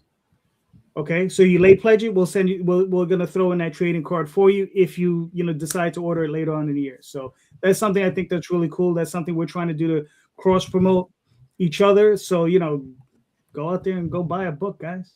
There you go. All right. So yeah.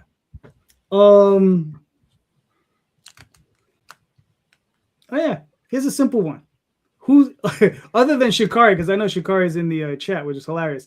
Who's a cover artist you guys want to work with? That we haven't worked with yet. Fantasy or realistically? Dude, give me one of each. Fantasy is J. Scott Campbell for me. I think everyone knows that answer is going to come out of my mouth. You know what I mean? Realistically, I mean, that really depends on the budget at the time, but fuck, I mean, there's probably half a dozen names I could go over. Some guys we've already had a chance to work with, like Mike, like Keith Garvey, man, you know what I'm going to say, because he's close to me, and I hate to put him on the spot, but he is, a friend of mine. He lives in the city. He's done a lot of work for Marvel. I've been inching and begging, and I'm thinking I might soon be able to get a yes out of him, and that's Nick Bradshaw. That would be a big deal. He's known for his work for Wolverine and the X-Men and Guardians of the Galaxy, and he's done lots of work with Dynamite and Danger Girl stuff. But he lives here locally in the city. I see him, roughly 4 or 5 times a year. And he did say he might be down for a cover, but he said, but if I had to pick, he said, I'd rather do Savage Sin. He just seems to like Savage Sin. But either way, that'd be cool, Mm-hmm. That'd be cool. Yeah, he probably just likes the sword and sorcery aspect of it. Yeah, he likes monsters, kaiju stuff, fantasy stuff. You know what I mean? Like he's done like covers for Marvel, like where they do like Fantastic Four versus Godzilla sort of stuff. So yeah, he's probably done enough superhero stuff for Marvel to fill his lifetime. He likes to pick projects he's interested in. So I was surprised he said Savage Sin. I get asked, but and he's local to us in the convention committee, that's bringing me in, and they seem to be more interested in Savage Sin than Niobe, which is really weird. But okay, All right, cool. Sam, Jay Anacleto. Okay. Right off the bat, Jay Anacleto. And I think the thing that drives me on that is the original releases, the covers that were done for Aria under Avalon Studios through Image. I think that definitely. Beyond that, as far as covers go,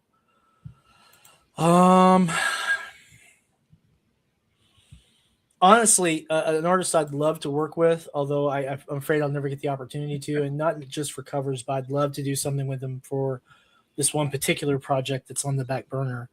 But I would absolutely just freaking fawn over the opportunity to work with Larry Hama. Oh, gotcha. But Larry's a writer though.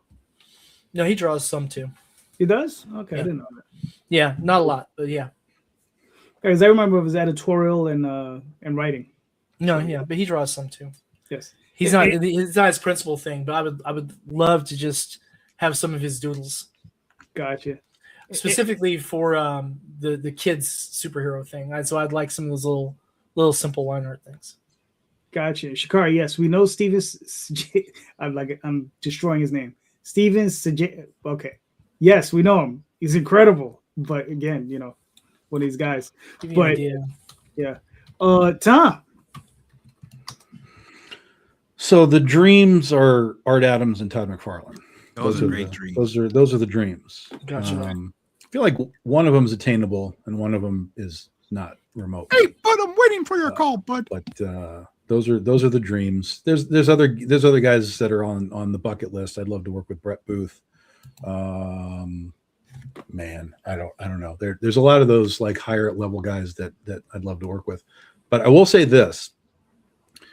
I have been actively reaching out to higher level guys, and I have gotten an amazing response from higher level guys. 2 of them have tentatively signed on to do covers this year. I will not say who they are because I'm not going to jinx any of this until I have art in my pocket. But one of them is one of the biggest indie guys happening in the industry. Monumental get. I love this guy. So if that comes through, I'll be happy for the year. The other one is more sketchy, only because he is deep in the Marvel world. So he is always like, there's another book, there's another book, there's another book, there's another book. But he did say, like, bug me in March, and I think I should have time to do something. So I'm like, fuck. So there'll be two really big names that we'll be able to put on some BDI books this year if all goes well. So That's awesome. Yeah. Now, What about you, JD? What's funny is mine crosses over with Tom's with Arthur Adams. But if I had here's a name that if I had the opportunity to get a sexy girl cover out of it would be Mark Beecham. Yeah, Mark Beecham, because I loved his. I don't know if anybody remembers the Samuel covers that he did over at Indy Comics. I mean, those are like, he was doing that stuff long before anybody else, and it was just like, what the hell is that? And it's just like, yes, So I've always enjoyed Mark Beecham's work. And there's a couple guys I'm drawing blanks on. There's a couple European artists. I have their names written down somewhere, but. There's always the endless list. You guys got guys like Terry Dodson, Bill Sienkiewicz would be amazing. Like there's legitimate legends. Here's the thing: there are legitimate legends in this industry that are not regularly working. So don't be afraid to just reach out, whether you're at a con or whatever. Just reach out and be like, "Look, man, what's your schedule? We can look 6 months out next year. Like this is what I do. Show them what you do." And you never know what might hit. Well, look, I thought John Stinsman was going to turn me down when I bugged him out of nowhere on Facebook. Like, you're the Evangeline guy. Do you still draw in comics? I thought the same thing would happen when I pursued Randy Green from Witchblade fame. Mm-hmm. You know what I mean? None of these guys were really doing comics, but they were doing commissions and other work. And they, loved the chance to come back and do a little bit of comic book work. So yeah, I'm on board with what Tom's saying. Reach out to them. What's funny is I would love to get a piece out of Jeff Isherwood, right? Yeah, he's going to be at my convention coming up. Yeah, they're like he would be one of those types of artists, like an old school style. He is a fellow Canadian. Yeah, no, that was really cool. So yeah, he's one. Yeah, man. The list is endless. If I could get Mike Mignola, that would be Yeah. Start with the next level down and go get Kyle Hotz, and then you can be like, hey, I got Kyle Hotz, and he'll be like, oh, okay, I can do better than that. Yeah, that would probably be it, right? You could just start the war, or maybe I could get Kelly Jones. Kelly Jones would definitely be another one. That would definitely be cool. All right, I tell you, I got a cover from Fernando Ruiz once, and I tell you, I still have a few of those books set aside that are just like for me and the kids, because it's like my first cover ever from Fernando Ruiz, and I'm like, hell yeah, man. Archie fame and everything else. This dude he's such a cool dude too. And the first time I actually met him in person, I swear I went from me being me and my background and everything, and I get introduced to Fernando Ruiz, and my voice goes up like 5 octaves, and I sound like a 9-year-old prepubescent boy.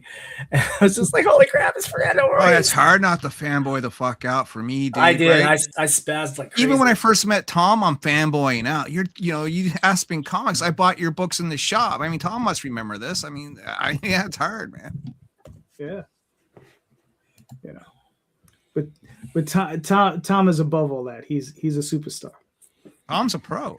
Exactly. I'm just a fan who makes comics. Yeah, that's the difference. All right, everybody. I for the last question tonight, I got one for you guys.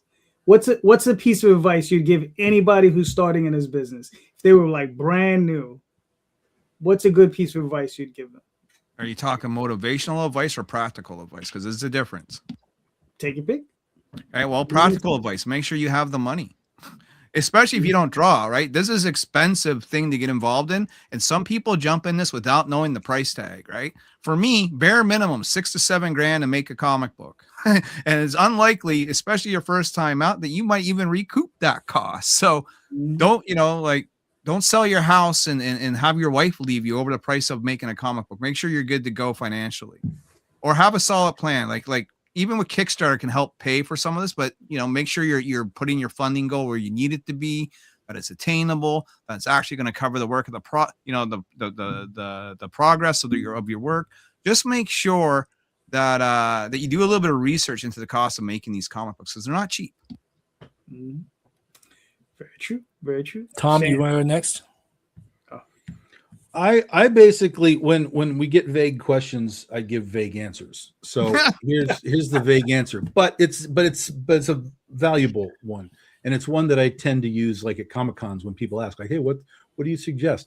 And it's don't be a dick, right? Yeah. Like that's it's one of the most important things that people really have to learn, not just in comics, just in your general life. Like just don't be a dick. But when you're in the comic book world, everything's a team, right? You have the writer, you have the artist, the inker, the colorist, the letter. Like it's a chain of people, and you're part of this ecosystem of creative people. So if you're the one out of 5 people that's the dick, you're not going to have a job very long, because they're just going to all be like, we don't need that part of this chain. We can get a different piece of the chain. And that goes to my sort of football analogy, right? Is there's 32 teams. There's 32 starting quarterbacks. You want to be one of those people. Once you make it, there's 100 people behind you that are ready to take your job. And so if you're a dick, or if you don't come through on your deadlines, or whatever the problem is, the day you're fired, someone will just take the spot. Like, And Tom told a story about that guy who didn't produce, and he was easily replaced. Yep. Mm-hmm. You know, but Tom, I have to say though, it's fucked up. Jay's not even here, and you're talking about him like that. I mean, you know, the reason he's not here. Yeah. Damn. What? Okay, he'll survive. He'll be back next week. You know, So he's a big boy. If you've ever seen him in real life, you'd realize he's a big boy. But anyway, yeah. I have a more specific thing, because we've gotten some good advice so far. But for creators who are crowdfunding, the first thing I tell any new creator is that you want to make sure you have a brand new, unique email that you use just for your crowdfunding accounts, because you're going to get a ton of marketing spam. You're going to get a ton of... Where were you 10 years ago with that, Sam? Jesus Christ. I've only been doing it 9 years. So, but yeah, you see, that's one of the little things that, and it's one of the only things that I did not find in Madeline Holly Rosson's book, Kickstarter for the New Creator. The second piece of advice is read Madeline Holly Rosson's book, Kickstarter for the New Creator. I don't get a dime from recommending that. Anytime anyone asks me that, it's one of the first things I always tell them. Whether you are brand new or been doing it, I keep it right next to my desk here, and I will literally go through and check it. And I've done 30-something campaigns across 5 platforms, but I go through and I check this to make sure that I'm hitting the points I want to make sure I'm hitting. It is a business. You need to treat it as such. But those 2 pieces of advice are the first ones I'm going to bring to you. And then the last thing I'm going to say is you have to have a plan all the way through the campaign development, from pre-launch, launch, campaign time, fulfillment, and then very importantly, your post-campaign plan where you're going to bring your book to market. Make that book work for you. Make it make you some money so that you can use that for your future campaigns, or turn it into a true business and build your library and get things out. No one else is going to do it for you. So just put your nose to the grindstone and grind, baby, grind. All right, cool. Everybody pretty much covered the business aspect of it, so I'll go into a little bit of story. So what I would advise as a writer is, if you are the writer, is take your time, develop your story, get as much input as you can in your first project.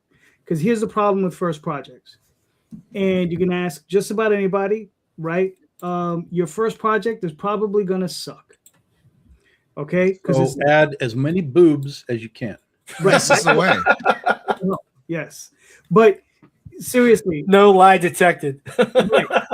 It's like, if it's your first project, it's probably not going to be that good. Be prepared to do that project, write that project, create that project, and maybe not even release it. Okay, because it's probably not going to be that good. It might not be ready for prime time. You might have to go through a process where it'll take you a couple years to get to the point where you're good enough to go go on prime time, to literally release it. Okay. I started very young, so I was very fortunate. So I started when I was 17, 18 years old. I mean, I started writing when I was 8, but 17, 18 years old was when I started gathering my team of artists. There's Daphne, Matt Lunsford, Zach Lenningson, a bunch of other people. And they were going to School of Art and Design here in New York. They were 15, 16 years old. I was 17, 18. And we started working together. We didn't release our first book till we were like 20. Okay. So I have. Yeah, but is that because you were lazy or because you were world building that entire time? No, we were drawing pages. Yeah. Okay. I was writing. They were drawing.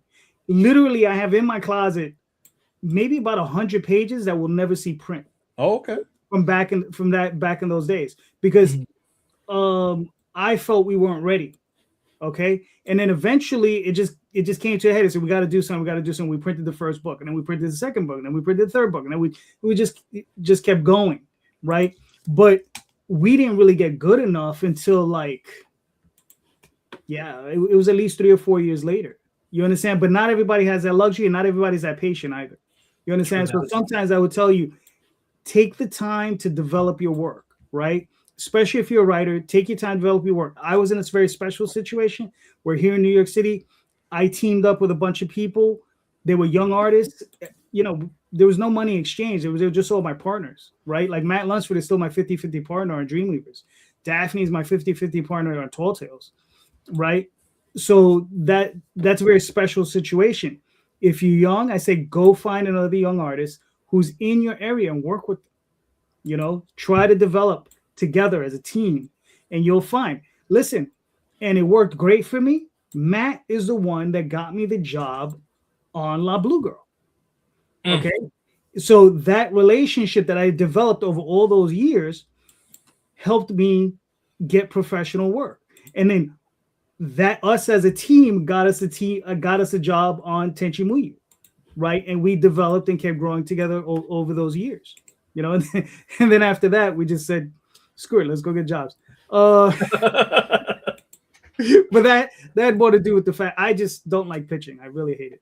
So, yeah, I don't either. That's why I didn't have another job with anybody until Dynamite. And that was like 10 years in, you know, so I was like, yeah, but no, you're right. Like for Critter, for example, Critter was in development for a couple of years while I figured out what the fuck I was doing.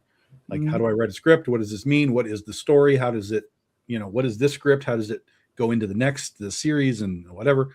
It took a long time. And then when I finally thought that I had a finished script for like the 0 issue, I was on a plane and I had 6 hours to be on the plane, and I had it on I had it on my iPad or something.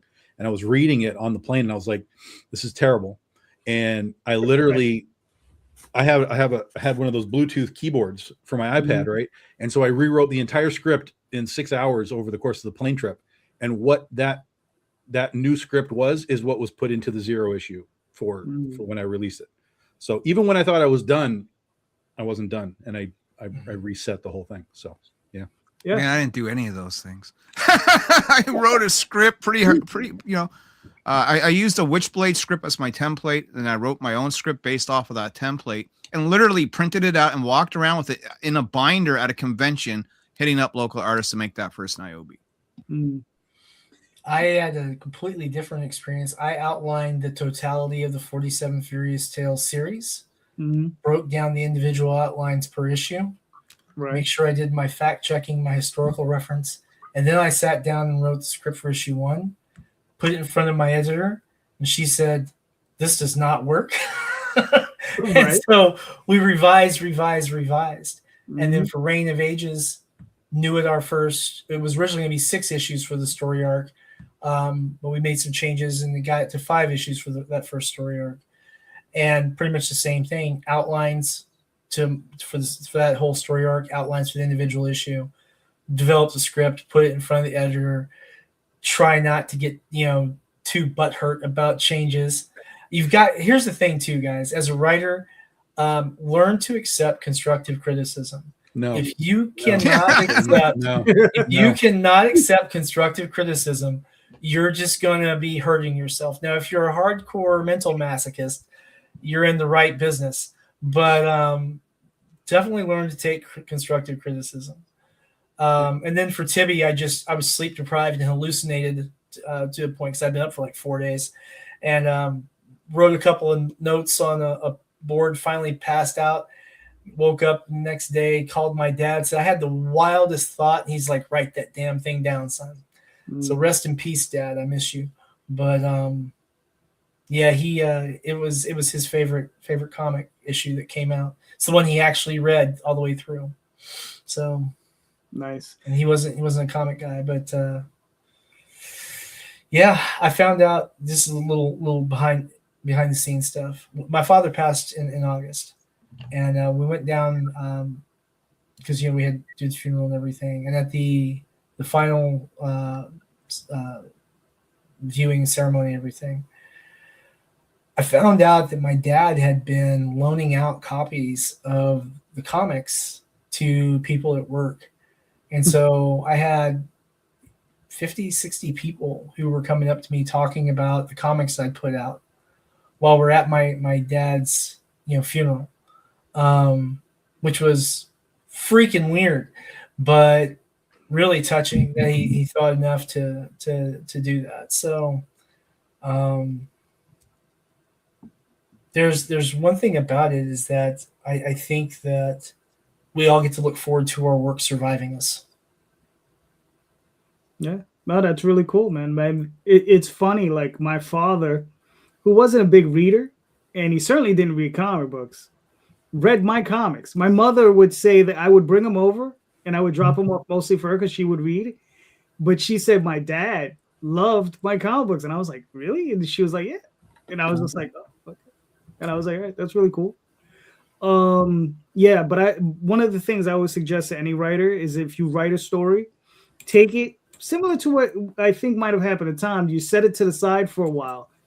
Mm-hmm. I've set stories to the side for up to 6 months. Come back and be like, ooh. And then, just the red pen comes out, and it's just, you just go over, you're like, yeah. And the constructive criticism, I've worked with editors, and, when you're in a space where you're like, there's two types of editors, right? There's the type of editor you pay to edit your stuff, and there's the type of editor that's paying you. Okay, the type of editor that I work with was paying me, so I had to listen. Right, I had no choice. Like, there's no choices given. I was being paid. This was my boss. I had to listen. So you got to eat that shit sandwich when it comes to you. You got to eat it, right? You got to accept it. You got to move on. It was like, all right. No. Well, you just got no job. No Don't you know who I am? Why are you giving me notes? Sure. So it's when you get into that position, and here's the thing, if you ever get it, like I got to a point where I had to do that grind. You heard about the monthly grind. I did that for about 2 years. You had to constantly produce scripts. And I have to be honest with you, it was a huge learning experience, because you get into it and you're just like constantly grinding. And, it helped me really develop as a writer, just doing that type of work, just really grinding it out. And it makes me, it really ups my respect of the guys who do 3-4 books a month, yeah. Right? Because you see them, you're like, and look, and sometimes they're not the greatest books in the world, but a lot of those books don't have to be. Not all of them are going to be Alan Moore, not all of them are going to be Neil Gaiman or Warren Ellis or whatever, right? Right. But, you need your C's and your B's. They all have to be in there, right? Somebody has to fill that role. And so, and that's usually those guys, right? Whoever those guys might be. But sometimes you got to be in there. But yeah, just work. And if you can, set it to the side, come back to it a couple of weeks, couple of months later, and then you can take another look at it. Yeah. It'll definitely help you improve your work. Gentlemen, this has been fun. Thank you so much for showing up. Larry, brother, you're always welcome. Sam, same with you. Tom, Tom's always here. Tom's like furniture of the show. Tom's always here. He just He's showed always up. here. I gotta tell you guys, it's good to see all of you again. I disappeared last year for reasons, but it's good to be back at it, making comics and RPGs and everything else I've got going on in the background. So I'll tell you, I would not have been as successful were it not for the input I've gotten from you guys and other folks who have been doing this a lot longer than I have. And I have found that, contrary to what other people might say about each other, I think the indie comics arena is filled with a lot of people who do offer some good, valuable advice. The key thing is to listen, figure out what's actually genuinely helpful for you. And then, of course, like anything that you're doing on your own, implement what you do. And to add to that is also pick the things that work for you, because not everything's going to work for everybody. Exactly. Right. So there's certain things that work for you that's not going to work for me, or vice versa, or work for your title, because, I'm doing good girl art for our Dreamweavers, not going to work on Oswald. Right. So it just depends where you're at. So, gentlemen, thank you so much. Sam, where can we find you and your work, sir? All right. Of course, you can get our work on Drive-Thru Comics, Drive-Thru RPG. You'll find us on Kickstarter with 2 separate accounts, one under WS Quinton, where we do our comics and our art prints and such, and other as Sinopa Publishing, where we do our role-playing games. And then for our social media, you can find us on Twitter/X, Blue Sky, Facebook, Instagram, YouTube, and Kick, and the other one under Sinopa Publishing. All right, cool. See, that's why everybody gets Linktree. But Tom, where can they find you and your work, sir? BigDogInc.com. We're on the Facebook primarily. If you guys do Facebook, that's primarily where we do stuff. We have a Patreon, of course, where we kind of show you how the batter's made in the background. So if you like to watch the stuff sort of come to life, from designs to lines to pencils to logos to the whole thing, that's what we do on Patreon. And we're on Instagram and all that kind of stuff too. You'll just look for me or Big Dog Inc. and you'll find us. Cool. Mr. Larry. Yeah, it's Niobe Comic pretty much on all the socials, right? YouTube is our primary home, and Facebook, like Tom said. I'm a Facebook guy. Been a Facebook guy for 2007. Art Victim. What's going on, bro? Also, though, I've expanded into TikTok. I've been putting out more and more TikToks lately. I'm not dancing around or anything, but I'm putting out TikToks. So go on TikTok and follow me there. Instagram's another place. Like, I've been uploading some of my YouTube videos that I would normally do just on YouTube. They're going up on TikTok and Instagram now. They're not overly lengthy, right? And then I will plug in an advertisement for my book somewhere in the middle of that video, And I find that those probably get more attention than live streams do.